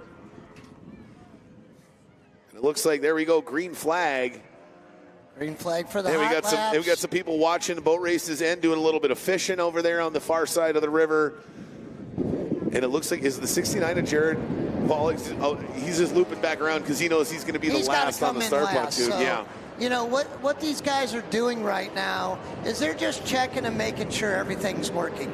Right. They want to know that, hey, the boat's running right, the trim's working right, the engine comes up to RPM. So once they do that, they get one lap to do that, then we'll bring them in, line them up, and we're off. And you don't want them to get, I believe we've had conversations where you want to warm the motor up a little bit, but you don't want it too warm when you go to fire, because you get a little bit of a better start if you've got it warmed up, but it's not super hot yet, correct? Yeah, you want the motor to be warm enough to fire, but not too hot, so it doesn't have maximum performance. Okay. Right on. All right, there's 78 of Marshall Gildermaster. He's got his hot lap in, and then it's the 60 of Brandon Bobalek. Again, we're going reverse order of finish, so you're going to see the likes of Shelby Love be near the top after that fuel issue. Hopefully she's got it fixed. I don't know if I see her out there. Yes, she is out there. So hopefully that fuel issue has been corrected on the 24 of Shelby Love.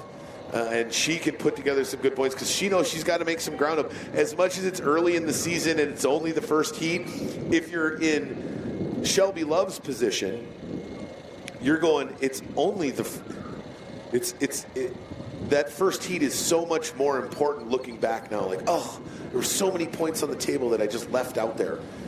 Well, you on the IHRA series, you get points for all your heat races. So you have got to perform every time you put that in the water. But look where she's starting. She's starting, actually, she would be starting second, but it doesn't look like Hans is putting in the water now. So okay, so it looks like she's going to stay in that second position. Hans Macaulay, the man who splits time between Houston and Vienna, Austria, running for that Macaulay and Sons Racing on the pole with the 24 Shelby Love right next to him. And then in the third position in that Crane Technologies, that's the number 91 of James Klein. And right next to him in fourth off the start dock, that's the 78 of Marshall Gildermaster. Well, you know, Marshall's got a very similar boat on Mulgard as Jared, our winner from the first heat. Absolutely. They came in, and then you can see there's our three rookies starting in the back of this second qualifying heat with the 12 of Jack Schubert, the 6 of Carissa Saddle, and the 97 of Frank Lapina. All right, well, the 94 Dominic Trollian is making his way to the start dock. I do see no RJ West, so as maybe he forecasted or foreshadows in this conversation with Sarah down in the pits, looks like the Clover Eagle is going to be on the shore for qualifying heat number 2. Hopefully, we get to see it back running tomorrow for qualifying heat number 3 and the final. Now, there's a driver right there pulling up. You know, he's a part of that Rinker contingency, the broader Rinker family that's had so much success. And I think you see that, you know, he may not have been in the boat himself a long time, but he's been around it a long time. And the learning curve is really, he's really progressed quickly throughout his rookie season from last year. You know, he's qualified, I think, 6th out of 15, which is a solid qualifying position. Maybe struggling a little bit in that wind there in qualifying heat number 1, but I wouldn't be surprised we see the 52 at Addison Dumford fighting in and out of that top 5 throughout the season here in 2026. No, he had a good race down in Bradenton. Yeah. And he's coming here. He qualified good. So the first heat, I thought he did a great job, and he's just methodically working his way up. Well, and I believe that he's got something coming down the pike that might significantly help the performance that comes from outside the cockpit. And I believe there is another Hoffman composite potentially on order for that young driver out of Franklin, Tennessee. And we have seen that those boats are light and they are strong. And those are two things that are very beneficial in a Formula Light, because with this small tunnel and it being pushed by the wind, I can imagine it exacerbates the placement of the weight that because you have weight. Oh, it's critical. I mean, you put 2 or 3 pounds in the nose of a Formula Light, and it is a huge difference. Completely different boat. But one of the things that the Hoffman in the Formula Lights has really got is corner speed. So you'll notice how high the boat sits going through the corners, and it allows them to have high corner speed. Well, why does high corner speed make a difference? Well, if you can run faster through the corners, that means you can run a bigger prop, and then you have more top end. Yeah, absolutely. And so it all comes together and really becomes that total package. And I think you're going to see these things continue to dominate. But right now, we're going to send things down to Sarah in the pits. Sarah? And joined now by Jimmy Kerr. Qualified 8, jumped up to 5, and you're having a pretty good day out here. A couple of things you've changed, and how you feeling? Yeah, from Bradenton back in February, we broke 2 motors actually back in Bradenton, and living in that cold weather, we couldn't get out and test like these Southern boys can, and we came down to Kevin McCullough's shop, and he put a new motor on there. We broke her in yesterday in the morning, and we were hoping to get some testing done, but we didn't.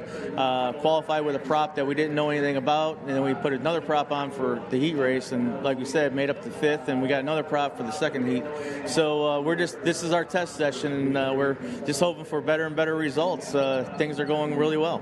Well, the goal obviously is just to finish the heat, right? So you can keep collecting as many points as possible, but you're just kind of plugging and playing. So I guess the end result will be exactly what you want out there. Correct. Just the end result, it was like we were behind Dustin Terry for the whole race, and we would get on his back door, then I'd fall back because he, getting in his wash, and then Jeremiah Mayo was right behind me, and it was a 3-way battle all race, and that's when it's fun, really fun. So we're dedicating this weekend, Port Neches. This is the first time in 2 years for me being back here. This is where I lost my teammate 2 years ago. So this is a dedication to Bobby Briggs, and his old crew chief is with us now today and racing with us, and so we're honoring Bobby Briggs this weekend and racing for him.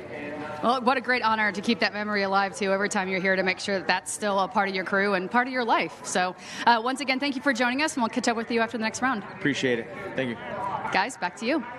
All right. Thanks, Sarah. Well, that right there, Tim, to me is maybe one of the dark horses, right? He's in that conversation of guys who could definitely win, but I think if you polled, 25 people in the pits, 24 of them may probably not pick him as the number 1 guy. However, he's got the skill to do so. He's got the speed to do so. He's just got to find himself, right?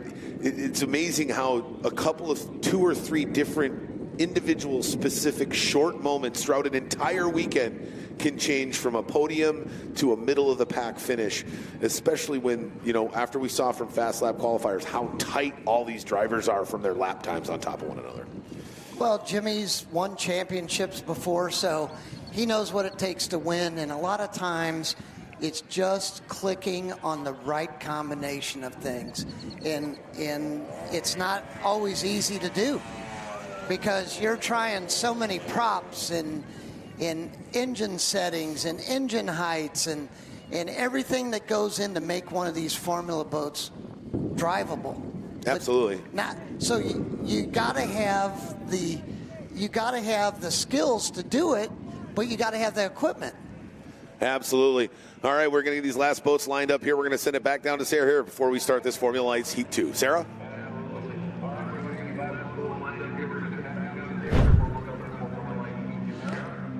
Well, joined now by James Klein here as you guys just pulling the boat out. Any adjustments and things changing out there? I have heard the guys mention that the wind has picked up a bit more than what it was earlier today. So what are your thoughts on that?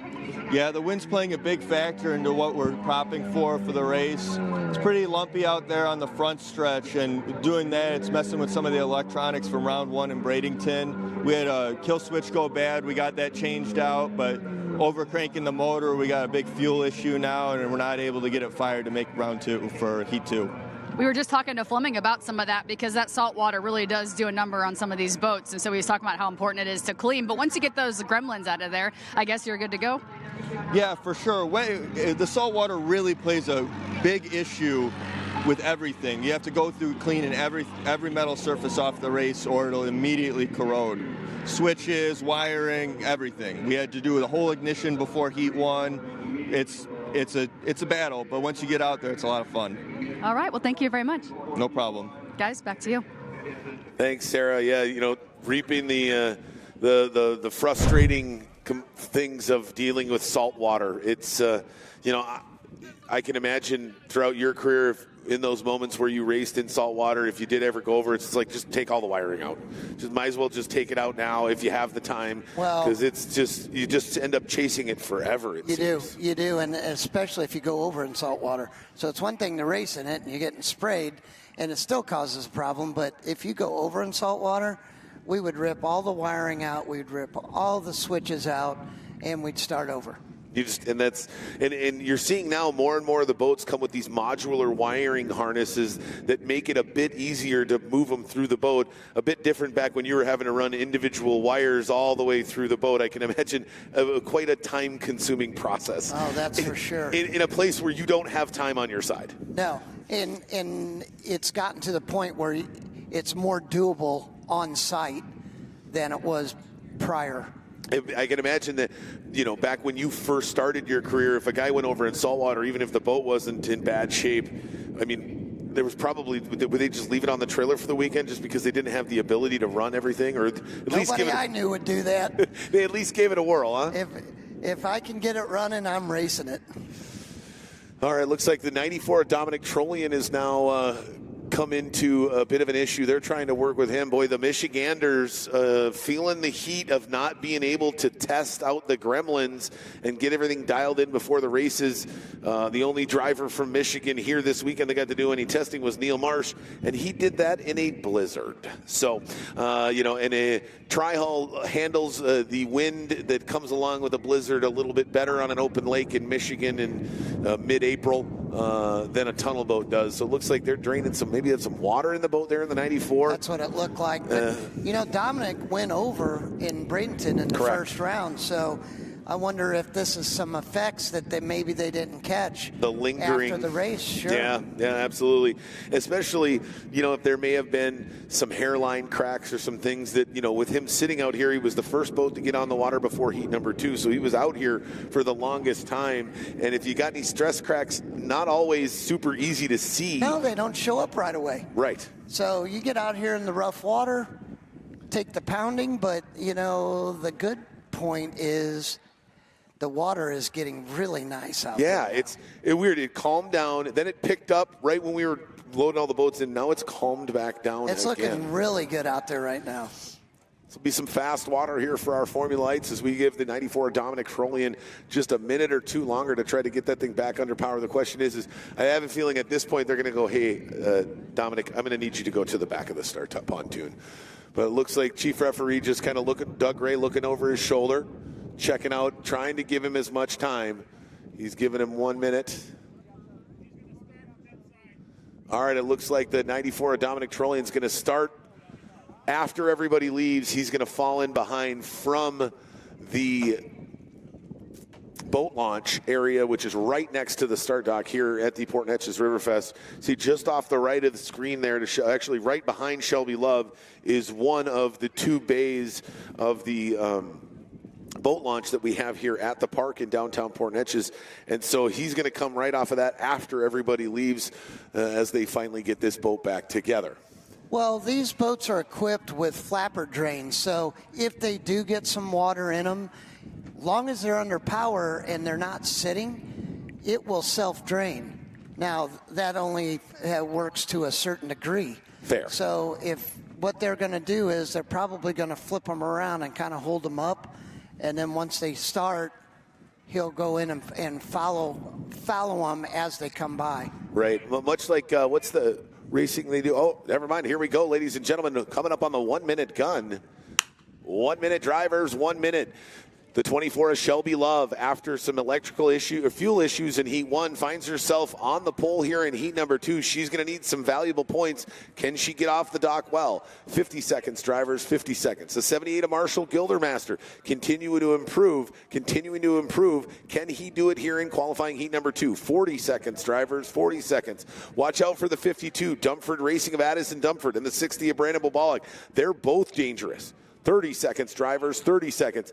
Watch out for Mendana. Then you got the 01 of McKee, the 69 of Wallik, a host of rookies, and the last two drivers coming off the dock. Let's round out qualifying here in Formula Lights on Saturday. 20 seconds, drivers, you're under starter's orders.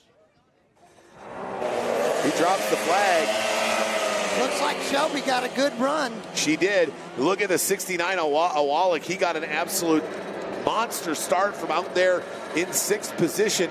Now they're going to have to go wide way around. Boy, Mendana got squeezed pretty hard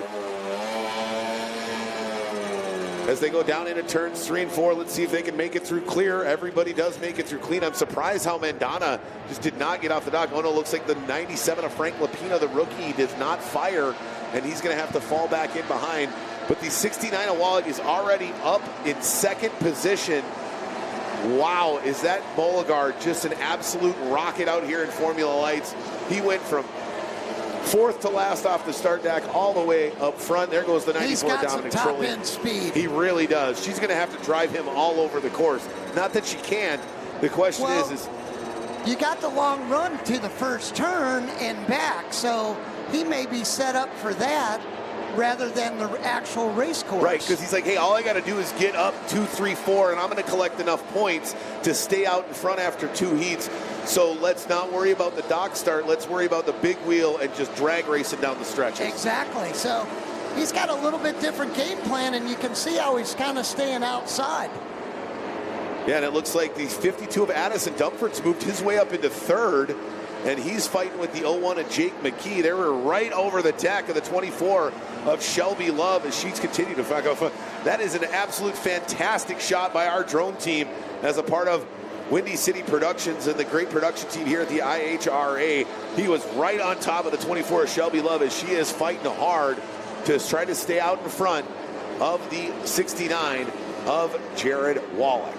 Right now, it looks like they're kind of stabilized and they're staying about the same, and we'll see what happens once they get into lap traffic. Right, as we stay over the shoulder of the 24 Love, you can see the wash and almost the vantage point of what she's looking at going to the corner. Now, she goes tight to the inside, but here comes McCauley. He leaves her a lane, but 1, 2, and 3 are totally wiped out by back markers, and this is where Wallik can actually make a big jump because he can move to the outside. Like you said, he's not the one punching the hole. She got cut off on the back straightaway and had to set the boat down. She was trying to go in between them. So now she's moved to the outside of the lappers. She needs to dive back down to the inside now. Yeah, the question is when is she going to do that on the 42 of McCauley? You know, I got to say, though, Carissa Saddle, she didn't move. She stayed in lane 1. That's where she always was. And that's all you can ask as a driver out of a rookie is, listen, just stay in your lane, right? If it's 1, that's fine. Right. If it's 4. All right, let's take a look at this. She goes down into the corner. She's down here. She's coming in. She's trying to thread the needle there. And you see them kind of tighten up for the turn. Ooh. That was close. That was way closer than any of them wanted to be. And it looks like the 6 of Carissa Saddle probably didn't even see her coming. She snuck up on her so quick, and that door just closed. But now that she continues to fight hard, though, he's on her hip. But you're right, Tim. She's got the cornering speed in that Hoffman with the setup that she has, and going pin to pin. I mean, you and I both know you do not have to have the fastest top end. If you go pin to pin, you can hold somebody at bay for a very long time. That's right. We saw that in Bradenton with Jake McKee holding her off in one of the heat races. Absolutely. He held her off for 75% of the heat race, and she was right on his hip. We've only got 2 minutes, 29 seconds remaining, plus 1 lap here in this second final qualifying heat in Formula Lights on Saturday here at the Port Neches River Fest. But now that lead's starting to open up a little bit. You can start to see now that she's clear in the corners, it seems she's growing that lead, not so much on the straightaways, but boy, every time she goes in and out of the corners, she's gaining half a boat length. And the wind's kicked back up. So it can't make up its mind. It doesn't know what it wants to do, but guess what? They're adjusting, and the better they adjust, that's why they're running up front. So Shelby's got a good line right now. She's got, she can go inside, outside. She just doesn't want to box herself into a corner. All right, there we go. Look at the great overhead shot. You can see the different race lines that people are choosing to take. But it's funny how you have multiple race lines in the middle of the back straightaway, but you have like 2 when they go to the corner. Yeah, exactly. They all want to be in lane 1, but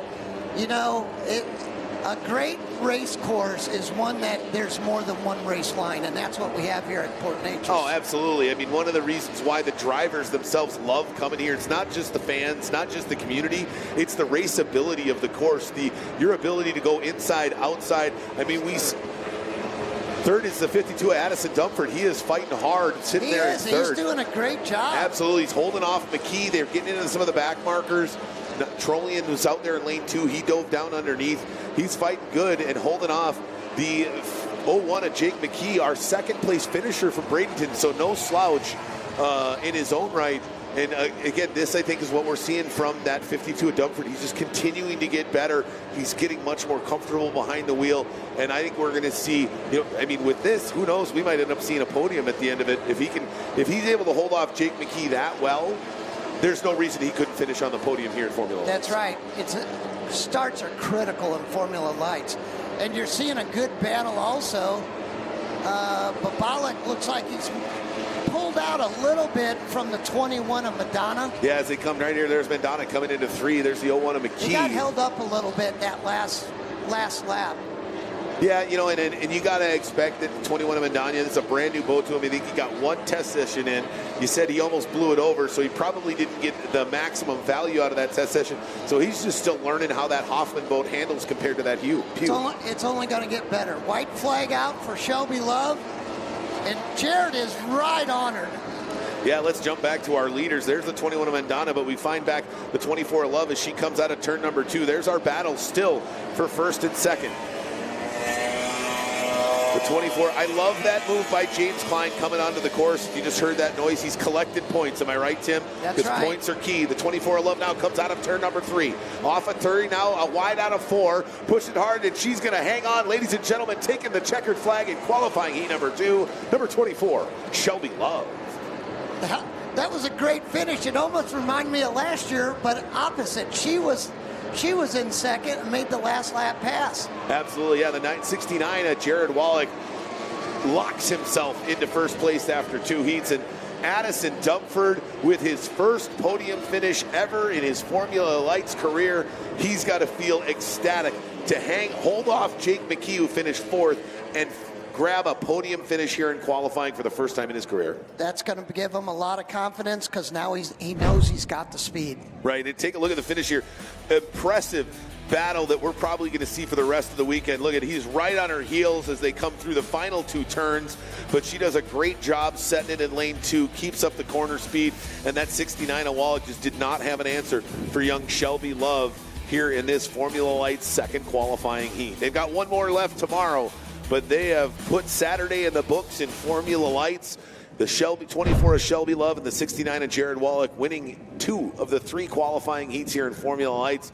They're going to tally up the points, and guess what we're going to do tomorrow, Tim? We're going to make the leaders start from the back again. That's right. They'll have to come to the only difference the next heat is they're going to be by each other at the start. Right. This heat, they were at opposite ends of the starting line. So correct. That's really, she's going to have to find a little speed tonight. Absolutely. She's going to have to find the speed, and she's going to have to find some intestinal fortitude and probably just, hey, listen, you just got to stick your nose in there, right? He's going to come for it, and he's going to come from the outside. You got to hold your ground. And last year, I would have said, you know what, he's probably just going to walk her coming out of 3. This year, that's a completely different story as that young driver has really improved her skill. Let's take a recap here of this Formula Lights final. Great jump there, but look at the 69 of Wallik. That thing just jumps off like a rocket. Solid jump there by the 24 of Love as well. The 21 of Medania, not so much. Love got out early. Wallik climbed from like 11th to 2nd on the opening lap with that amazing start. That's the advantage of that long run all the way down, and I really believe that's what he was set up for.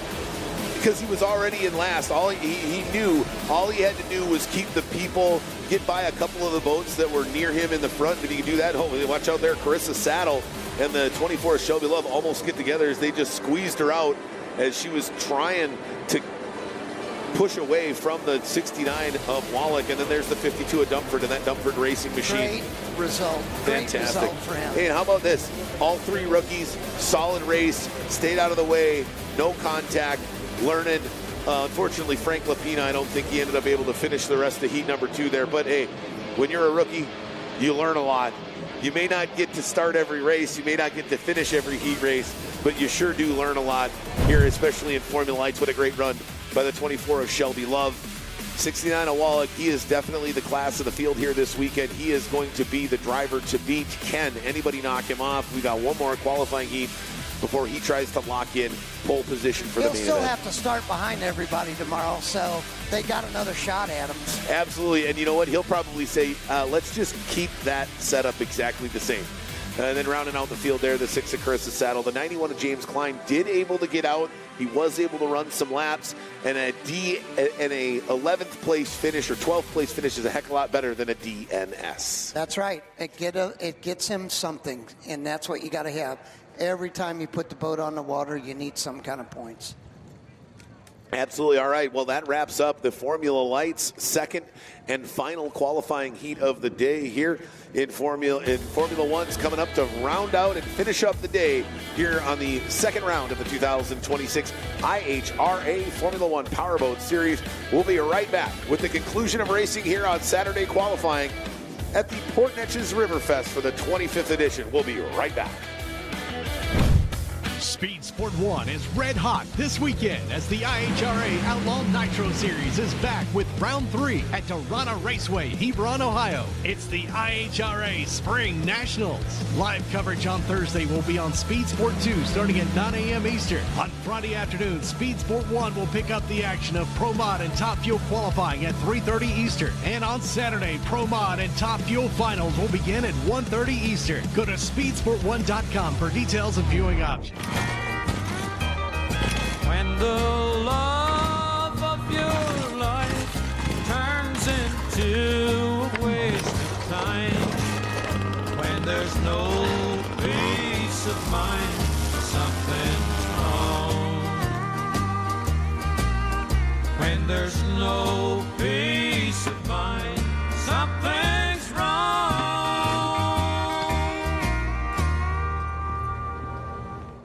Get racing news, analysis, highlights, and more 24 hours a day, 7 days a week at speedsport.com.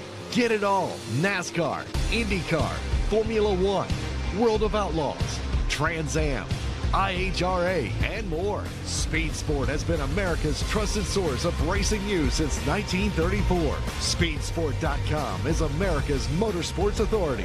Check it out today.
Speed Sport 1 is the place for the Hunt the Front Super Dirt Series, the premier dirt super late model tour of the Southeast. And just about 4 wide for the lead. Watch the series on Speed Sport 1 as it travels to some of the South's best tracks.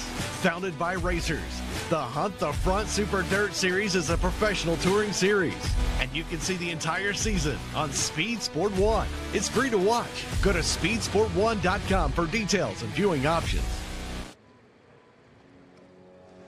The 25th Annual Port Neches River Fest. Brought to you by Neches Federal Credit Union. A true community bank feel with low rates, fast approvals, where your money feels right at home. VP Racing Fuels. Learn more about their ultramarine and explore VP's full product line online at vpracingfuels.com. Seaway Marine, your one-stop boat motor shop for current, vintage, outboard, and stern drive parts. Find them online at seawaymarine.com. Mercury Racing, the art of speed. Mercury Racing propellers offer the ultimate performance and durability. Find everything about Mercury Racing at mercuryracing.com. All right, race fans, welcome back here. We've got about a third of the field on the water in the Formula One class as we look to wrap up Saturday qualifying here at round 2 of the 2026 IHRA Formula One Powerboat Series. Man, that rolls off the tongue nice. Who is the IHRA Formula One Powerboat Series? Well, we are the same series we were before, but now we are a part of the International Hot Rod Association. With their growth over the last 2 years, bringing us into the fold, looking to create festivals of speed on the water and on the land. What a fantastic organization it has been. It has been a fantastic 4 or 5 months so far, and so many more amazing things to come.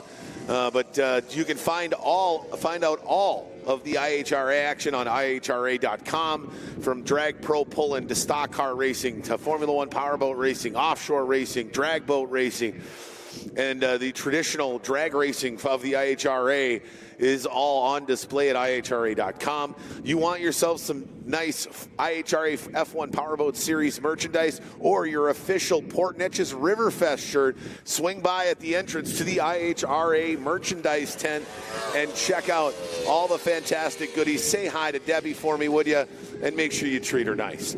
Once racing's concluded, we've got concerts going on tonight. The Midway's going to be running. The rides are going to be rolling tonight because nothing was running yesterday with all that rain. The food's going to be flying.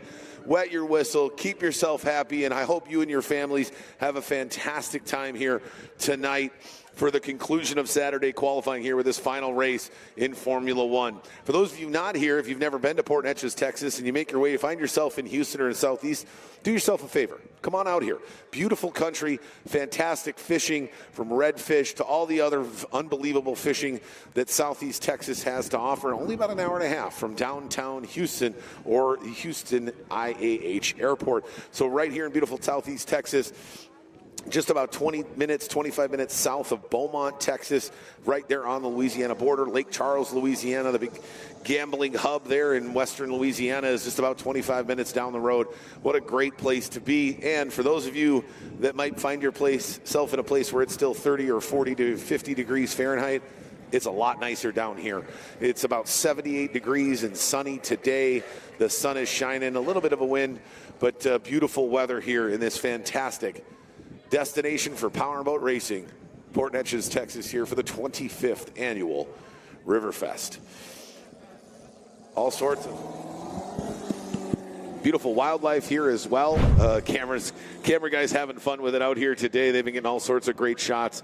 But we've got most of the boats are on the water. Like, we're just waiting for the last couple of drivers to get in. There goes the 71 of Jimmy Kerr. We're still waiting on the 9 of Johnny Fleming and the 24 of Spencer Love here for qualifying heat number 2. And that's going to wrap up racing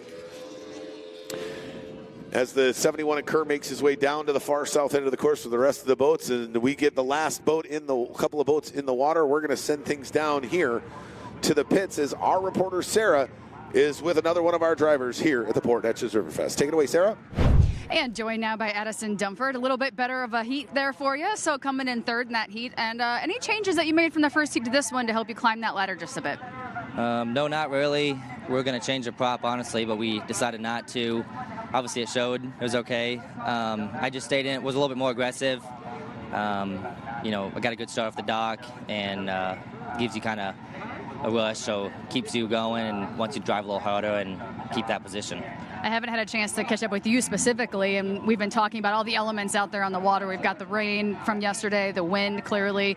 It's picked up and then dropped off and then picked up again. How hard or difficult is it for you to figure out what exactly you want to do, because you're not really sure what it's going to be like out there in the water? Yeah, I mean, the wind today is the first. For me, I've never driven anything like this before. Last year was my first year. So this wind was for sure a little difficult for me. We honestly put a little weight in the front of the boat to help keep it down. And you just got to watch your trim and feel the boat underneath you and help see what you can do. All right, sounds good. Well, we'll see you tomorrow for the final heat, and then maybe in the final rounds after that. Awesome, thank you. Thank you. Guys, back to you. Thanks, Sarah. We have a great run there by Team Dunford. Downplaying it maybe a little bit was the 52 of Addison Dunford. Solid run, but it sounds like maybe he's got a little bit more in the tank here for tomorrow's third and final qualifying heat. And he might have a chance to make his way up because he's going to be ahead of all the other drivers. So he might have a chance to shoot for a win there in qualifying heat 3. He sure could. And, he may try a different prop in that third heat just to see if he finds something different for the final. But I liked what he said in the fact that you got to feel it underneath you so you know what to do with the boat. And that tells me that he's starting to learn how this all works. Absolutely. Well, let's take a look at our starting lineup for this second and final qualifying heat in the Formula One class here on Saturday. On pole, after having some gremlins in the first heat, the 98 of Aiden Benton. In second off the start pontoon, the other Canadian running for Barrett Custom Marine, the 22 of Kyle Maskell. In third off the start dock, the 99 of Travis Yates in that JH Performance Machine, followed by the 34, the Okeechobee native of Jeff Reno. In fifth, the 13 of Grant Schubert. In sixth, the number 2 of John Jensen. The second half of that Island Lake Marine Machine, Island Lake Marine Racing Team, solid finish in Heat 1. Then the 9 of Johnny Fleming, followed by the 17 of Dylan Anderson there in 8th position. In 9th, the 14 of Andrew Tate. In 10th, the number 8 of Jeremiah Mayo. And then in 11th, the 71 of Jimmy Kerr. 12th, the 01 defending champion of Dustin Terry, your 2025 series champion.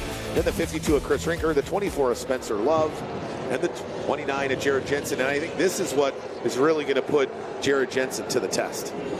It will, because he's going to have to, instead of getting out front and managing the race, controlling the race, now he's going to have to pass. He's going to have to make those passes on the fast guys. But I'll tell you who I think has a real shot at this is number 22, Kyle Maskell. He's starting in the second position. They had a carburetor overflow in the first heat, and that's what his problem was. So if they've got that thing, that could be the float levels were too high, could have got some dirt in the needle valve, but he comes off the dock strong normally. Yeah. So keep your eye out on number 22. Absolutely, and Kyle's one of those guys that he's been around long enough. He's run on the F1 H2O. He's run out in the big body water in Seattle. Like, he knows how to keep somebody behind him, right? Which is a huge skill to have, because if you can get up, because he knows at some point he's probably going to have some of those faster boats. They're going to make their way up on him and challenge him, and he's going to have to run that baba, in lane 1, 2, 3, and possibly 4 to keep him at bay. What he really needs, if he can get the start, whoever gets out front, they need to lay down some laps right off the bat while everybody's stuck in the traffic. Absolutely. And pull out a little bit of a gap and give yourself some breathing room. Right on. Now, curious, is that something that you learn by being told, or is that one of those things where you really have to understand how hard to push it those first few laps? That's something you have to go through to kind of realize, oh, wow, I really got to lay it down because I have such a short window of really clean water where I get to pick my own line. Well, different drivers look at it differently. Some guys set up for the beginning of the race. Some guys set up for the end of the race. So, like if I were to set up, I would set up for the beginning of the race and then manage the race. Get out front, pull a lead at the very beginning if you can, and then just manage it.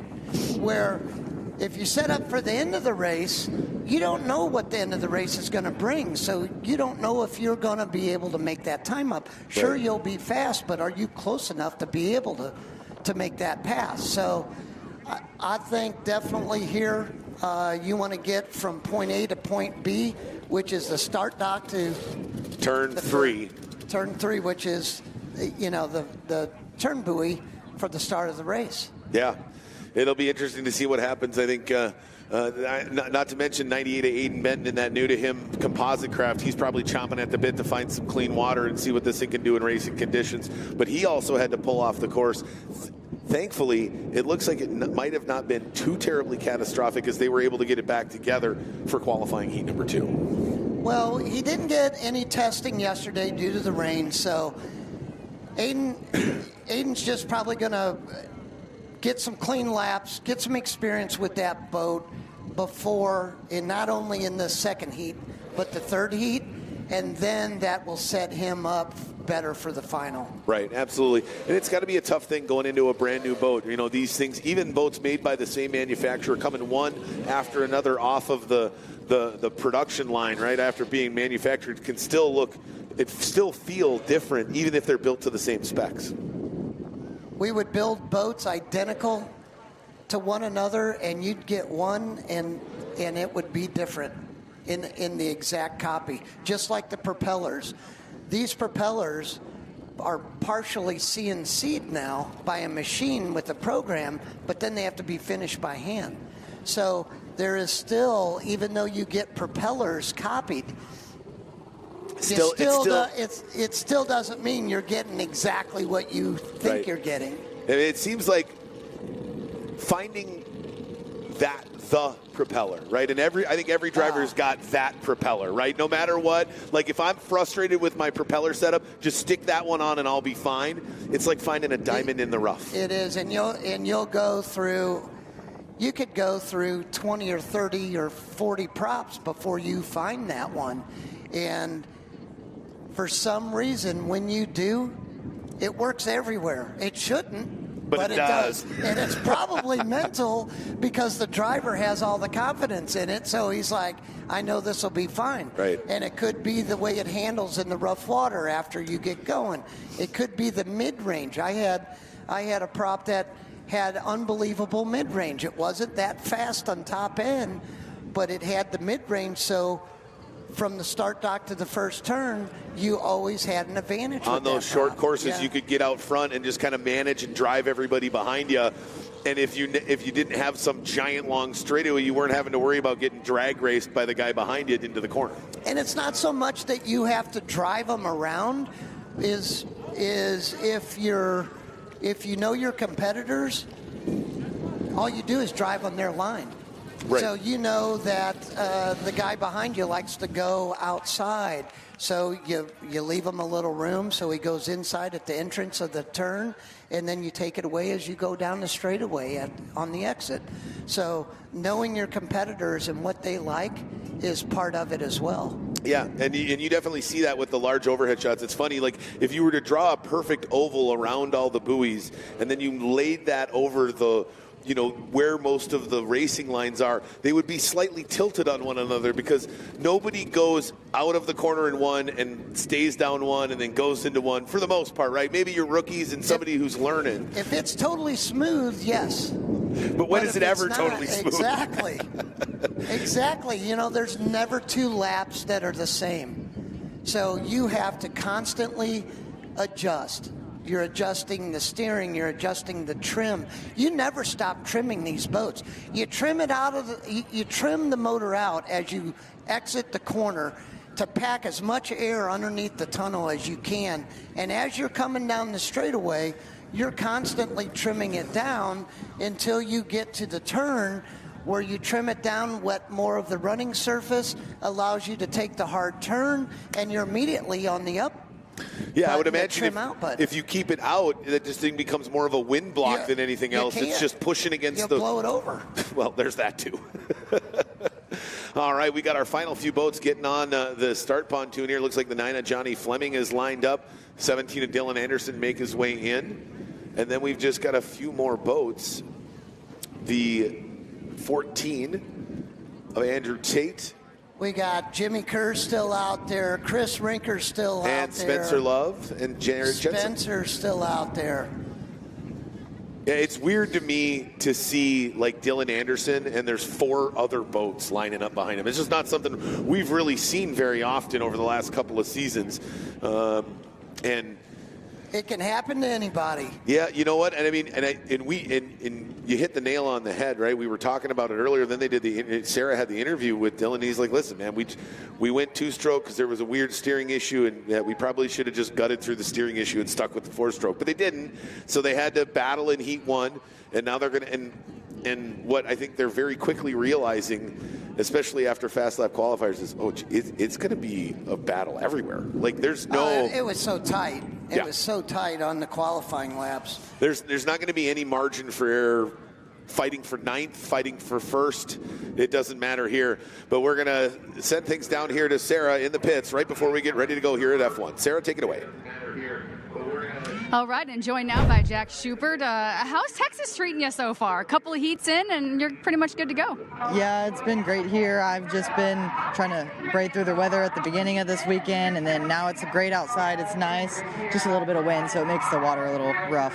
Do you think being a little resilient or younger causes some resiliency because you're really not so much fearful of what can happen?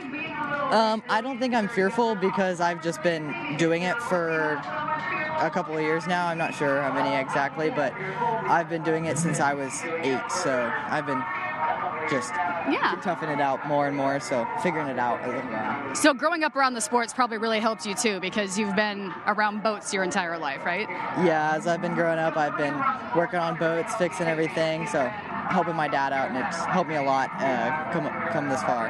Well, it's great to see you behind the wheel, actually, in the boat, and we'll see you in the next round tomorrow. Thank you. All right, guys, back to you. Thanks, Sarah. The always fantastic interviewer, Jack Schubert, laying it down there and giving us some insight, but looking solid. Oh, there we go. Now that, I remember those days. You remember those days where you could just get dirty as a kid and it didn't matter, nobody cared, just living in your own little world. And that dude right there is just living his best life in his own world. For those of you here at the Riverfest, if you go on to YouTube and find the IHRA F1 Powerboat Series, you'll see exactly what I'm talking about. This young man has got himself buried up to his about mid-chest in sand, having a great time. So right when we get ready to go racing, here comes the wind. Doo-doo-doo-doo. Yep, but that's fine. We get through it, but you can see the wind on the water, and it's about halfway down the straightaway on both sides. It's amazing how the little shadows caused by all the little waves create a different look to the water, in different areas on the race course. And these drivers have to be able to read that. Yeah.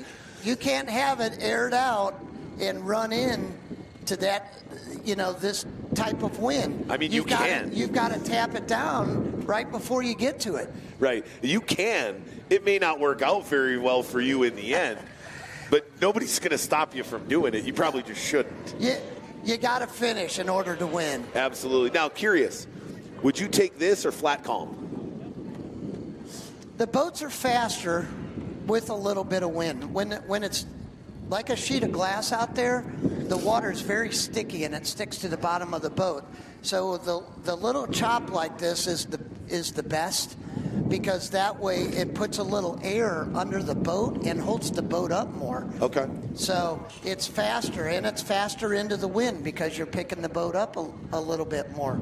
And downwind, it's a little bit slower. Is that because the wind's just kind of essentially pushing the boat down into the water table? Not as much as it's picking it up as you're going into the wind. Okay. All right, we're going to send things back down to Sarah's. We've got our final boats lined up. We are just moments away from the Formula One second qualifying heat here at the Port Neches River Fest. So we're going to send things down back into the pits to Sarah. She's with another one of our drivers. Take it away, Sarah. Dominic, just one little issue today. Otherwise, you were pretty happy with how things have been going out there on the water for you. Yeah, so, we got a new boat lined up for the end of the season. It's not done yet, so, we had that one duckbill. It got hung up on the gear case for us after the first heat, and we didn't notice it. Took on some water, so not what we wanted in heat 2, but hopefully we'll come back tomorrow and be strong. We've talked about the elements, the wind, everything that's been going on. Clearly the wind hasn't died. It's still pretty strong out there, and it's much different when you have no protection out there, because back here in the pits, there's a lot of protection. How have you been adjusting? I trimmed down more than I normally do, run the boat a little lower. We saw Mark Schmierbach unfortunately blow over earlier, so trying to, learn from that and hopefully not repeat what he did. Anything different for tomorrow that you're going to readdress maybe? Yeah, I think we're going to jack the motor down a little bit so I can get some more trim underneath of it, hopefully pack a little bit more air going into the corner and get the RPMs up. All right. Well, great job today, and we'll see you tomorrow. Thank you. All right, guys. All right, there we go, ladies and gentlemen. 1 minute drivers, 1 minute on the pole here in heat number 2. They call him Captain Canada, number 98, Aiden Benton, looking to do some damage here in heat number 2. 50 seconds, drivers 50 seconds. But then he looks to his right, and his fellow Canadian in that Barrett Custom Marine, number 22, Kyle Maskell's right on his hip. Can he get a win here in heat number 2?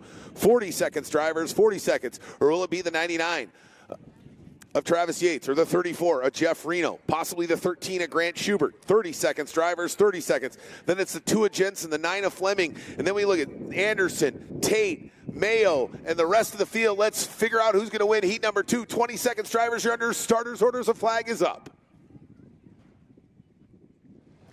He drops the flag. The first 10 come off the dock. Oh, no, the 22 of Maskell doesn't fire. Maskell doesn't start, neither does Travis Yates. That has got to be so frustrating for the 22 of Kyle Maskell, as well as the 99. Yates finally gets it fired. That second group gets off the dock. They're all over each other as you get down into turn number 1. Benton makes it clear, and now he's got to try to find a few clean laps. Aiden Benton leading the way.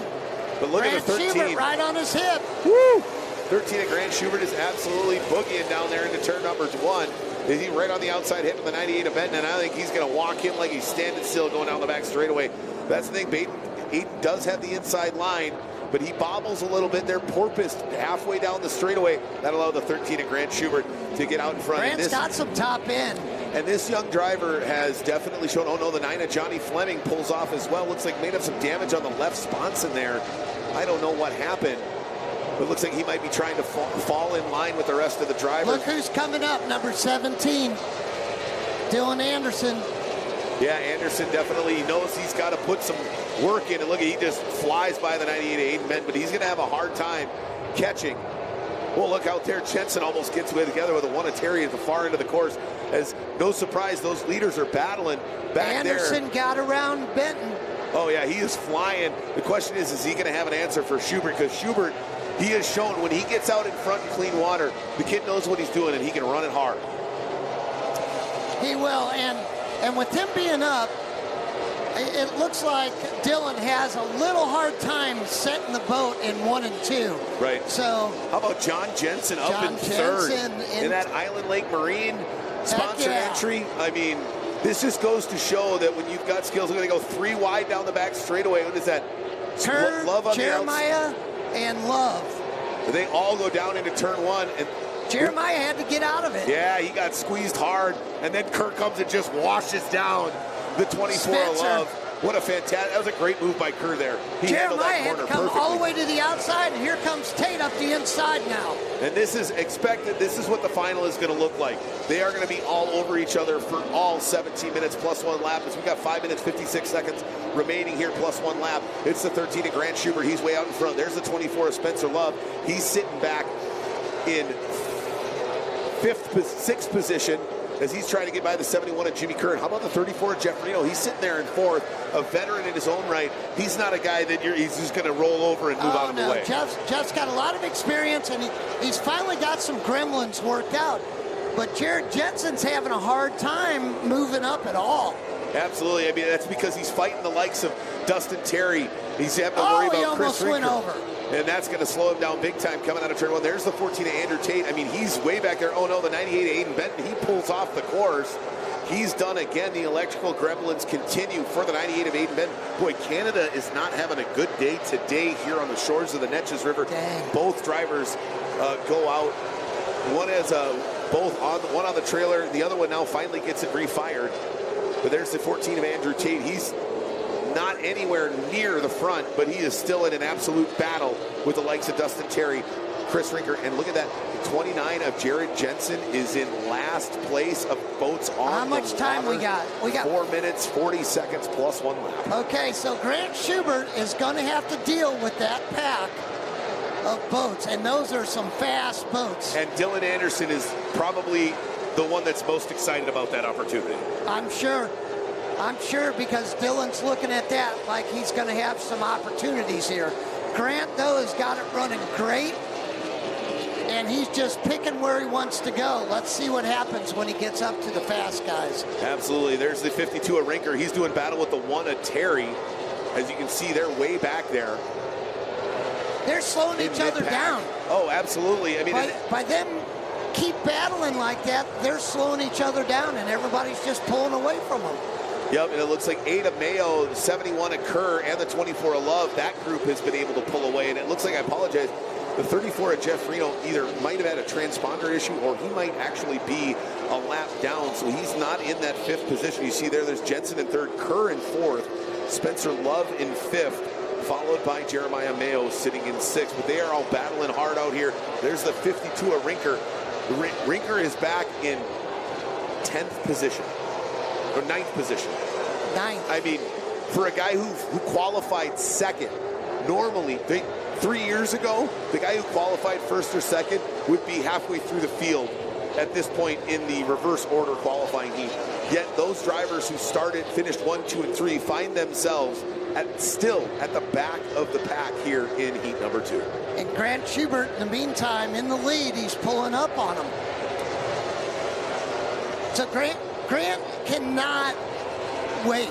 He does not have that luxury because Dylan Anderson is pulling up on everybody right now. Right, so I can imagine the crew chief in the 13 of Schubert's ears like, listen, man, you got to lay it down because he's coming and you're going to run up on these guys. So you got to figure out how you're going to get through them as quickly as possible. If you can get through them and all this, it might just be a back and forth battle for the remaining 2 minutes, 32 seconds plus 1 lap. Keep your eye on the red 13 and the blue number 17.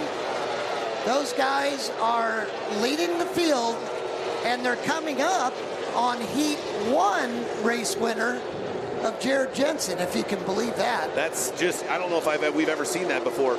That's absolutely insane. That is not a slow boat by any stretch of the imagination, and he's trying to stay on the lead lap here in heat number 2. There's the 13 of Schubert flashing. There's the 17 of Anderson, that big old 4-stroke on the back of that. Anderson, Marine, Hoffman, Composite Formula 1, and they are just battling. And then there's John Jensen. You know, honestly, you know who's probably having the best heat is John, because he's having a good spot, but he's also has enough freedom to be able to move around and get himself more comfortable. He can go wherever he wants. He's got nobody pressuring him.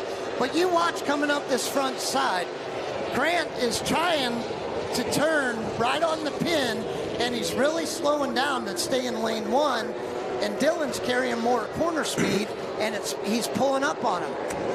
Yeah, but I think he sees those 2 4-strokes out there, and he knows the closer he gets, those outside lanes are going to get gobbled up by those 4-stroke guys. and the 29 of Jensen probably can't go pin to pin because he's got to stay with him. So maybe that inside lane 1 might be the best place for the 13 of Schubert to be, because the 17 of Anderson, as soon as he gets outside, side by side with him, he's going to have all the wash from those big 4 strokes out in front of him that are trying to hang on the lead lap. Well, Dylan's able to put that thing where he wants it. A little wide on that turn between 1 and 2, cost him a little bit. All right, we're under 1 minute plus 1 lap here in this second qualifying heat in Formula 1. Grant Schubert is your leader. 1.27 seconds behind him is the 17 of Dylan Anderson. Then there's the big jump back to the 2 of John Jensen, who's all 10 seconds off the lead, followed by the 71 of Jimmy Kerr sitting in 4th. As they continue to push in this final minute here.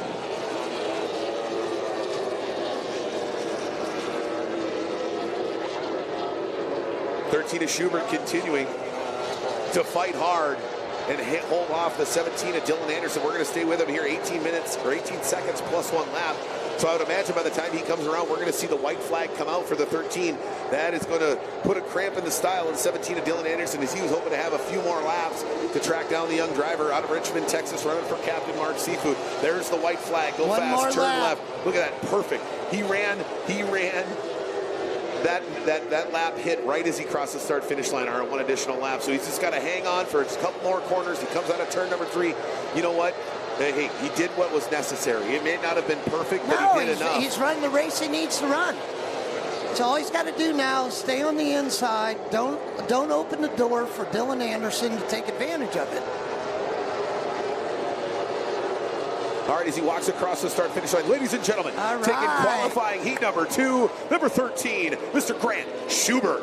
In second position, the 17 of Dylan Anderson makes up a ton of ground here in heat 2, and John Jensen back on the podium here in qualifying heat number 2 with a great third-place finish for Island Lake Marine. Now the battles continue. There's the 34 of Reno. He's going at it. The 71 of Kerr, then the 24 of Spencer Love, and the 8 of Jeremiah Mayo are all over each other. Now we're going to stay with the 1 of Dustin Terry and the 14 of Andrew Tate. Tate hangs on. He finishes inside the top 10. Then the 1 of Terry. Then the 52 of Rinker. Then the 29 of Jensen. Have you ever seen the top 3 from Heat 1 finish in the last 3 positions of Heat 2? That just shows you how competitive this is and how close this field is. Absolutely. I can imagine those 3 drivers are going to be like, dude, I literally ran the same race I did in Heat 1. How did I just get 11th? How does that happen? We saw that in the qualifying, though. The qualifying was so tight.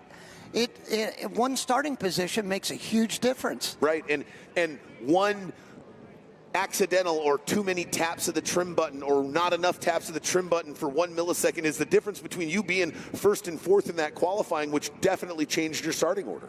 Well, when you only have the first 5 boats go through the first gate. Right. So when you're the second 5 and you got to go way outside through the start gate. It hurts. It hurts. All right, let's take a look at a recap here. What a fantastic closeout to day 1 here in Port Neches. The 98 of Benton, he fires the 22 of Maskell, who we thought had a really good chance to win this thing. He didn't even get off the dock. Got a great start. Fantastic start. I think Reno might have ended up in that 4th position. But the 13 of Grant Schubert, once the Maskell bobbled and he was able to get by Benton, he was gone from the rest of the field. The only person who had any noise to make was the 17 of Dylan Anderson, but there were battles all over the course. This is a battle to stay inside the top 10. These 2 boats finished in the top 4 in the first heat, and they're just trying to hang on to a top 10 finish here in heat number 2. That man right there finished second, finished mid-pack. Probably the best performance from those top drivers in heat 1. He might be near the top in points through 2 qualifying heats. Jimmy Kerr, another consistent heat. We were talking about him, and what, he got 5th the first heat? Yep. And he is, I think, 4th or 5th this heat as well. Yeah. And obviously, with how competitive it is, a couple of 5s is a heck of a lot better than it normally would be in qualifying. But what a fantastic run it was. Let's take a look at the 13 of Grant Schubert, followed by the 17 of Dylan Anderson, the 2 of John Jensen, then the 34 of Jeff Reno. Great run by Reno. Great run by Jeff. And he needed it too. He won, wasn't the greatest for him. 71 of Jimmy Kerr, couple of 5s. Spencer Love, I think, is probably going to be your points leader with a 2 and a 6. Or because Jeremiah Mayo's got a 3 and an 8. And then you look at Jared Jensen. He's all the way back in 11th with Yates, Benton, Fleming, and Maskell all pulling off the course and not being able to complete qualifying heat number 2. Well, I would imagine, 1st to 5th were probably separated by about 5 points total. It's got to be very close. Absolutely it does. And it looks like down into the pits, we're going to have a chance to chat with the winner of heat number 2 here. They're down with Sarah in the pits right now. Sarah, take it away. Well, Grant, a little bit of a turn there for you in a good way. So a big old smile on your face, rightfully so. How'd you feel out there? Pretty solid. Oh, man, I'm tired. I was tired. I'm worn out. I can't believe we pulled up on a pack of people who should not have been in that spot. I figured they were going to come back around and try and get me at some point. So I'm sitting there and I'm watching them just run each other all over the place. So obviously I have nowhere to go. I gave Dylan a great chance to come back and catch me, and he put up a great fight. Yep. Anything you're going to change for tomorrow? We're hoping that the wind dies down a little bit, but we're looking to see maybe kind of what you're thinking to modify just a bit. Man, after this heat, I don't think I'm changing a thing. I think I finally found it out. All right. Well, congratulations. Nice job out there, and we'll see you tomorrow. Thank you. All right, thanks, Sarah. Well, that was the 13 of Grant Schubert, a happy young man. He's Lucky getting 13. He's getting a little more of these, right? You know, more podiums, better finishes. I remember, was it in Colorado? I mean, he held off Chris Rinker for like 26 laps, and I mean, they were all over each other. That confidence is building. The skill set is continuing to grow. He is now solely focused here on F1 in 2026 instead of splitting duties between Tri-Hull, and I think that was probably the reasoning behind it. It's like, no, that definitely helps. That way you can focus on one thing, and it showed today. But, absolutely. You know, I think the big takeaway from today is the fact that it's so close in F1, and it's just flip-flopped the whole field. So these are going to be some extremely tight points. Absolutely. They are all over each other after day 1 of racing here on Saturday, qualifying at round 2 of the IHRA Formula 1 Powerboat Series here in Port Neches. We've had blowovers, we've had barrel rolls, and we've had deck-to-deck racing all day long. And guess what? We're going to do it again tomorrow as we wrap up round 2, Sunday's racing action right here from downtown Port Neches, Texas for round 2 of the IHRA Formula 1 Powerboat Series. On behalf of Tim Siebel and the rest of it, thank you, God bless, good night, and we'll see you tomorrow afternoon.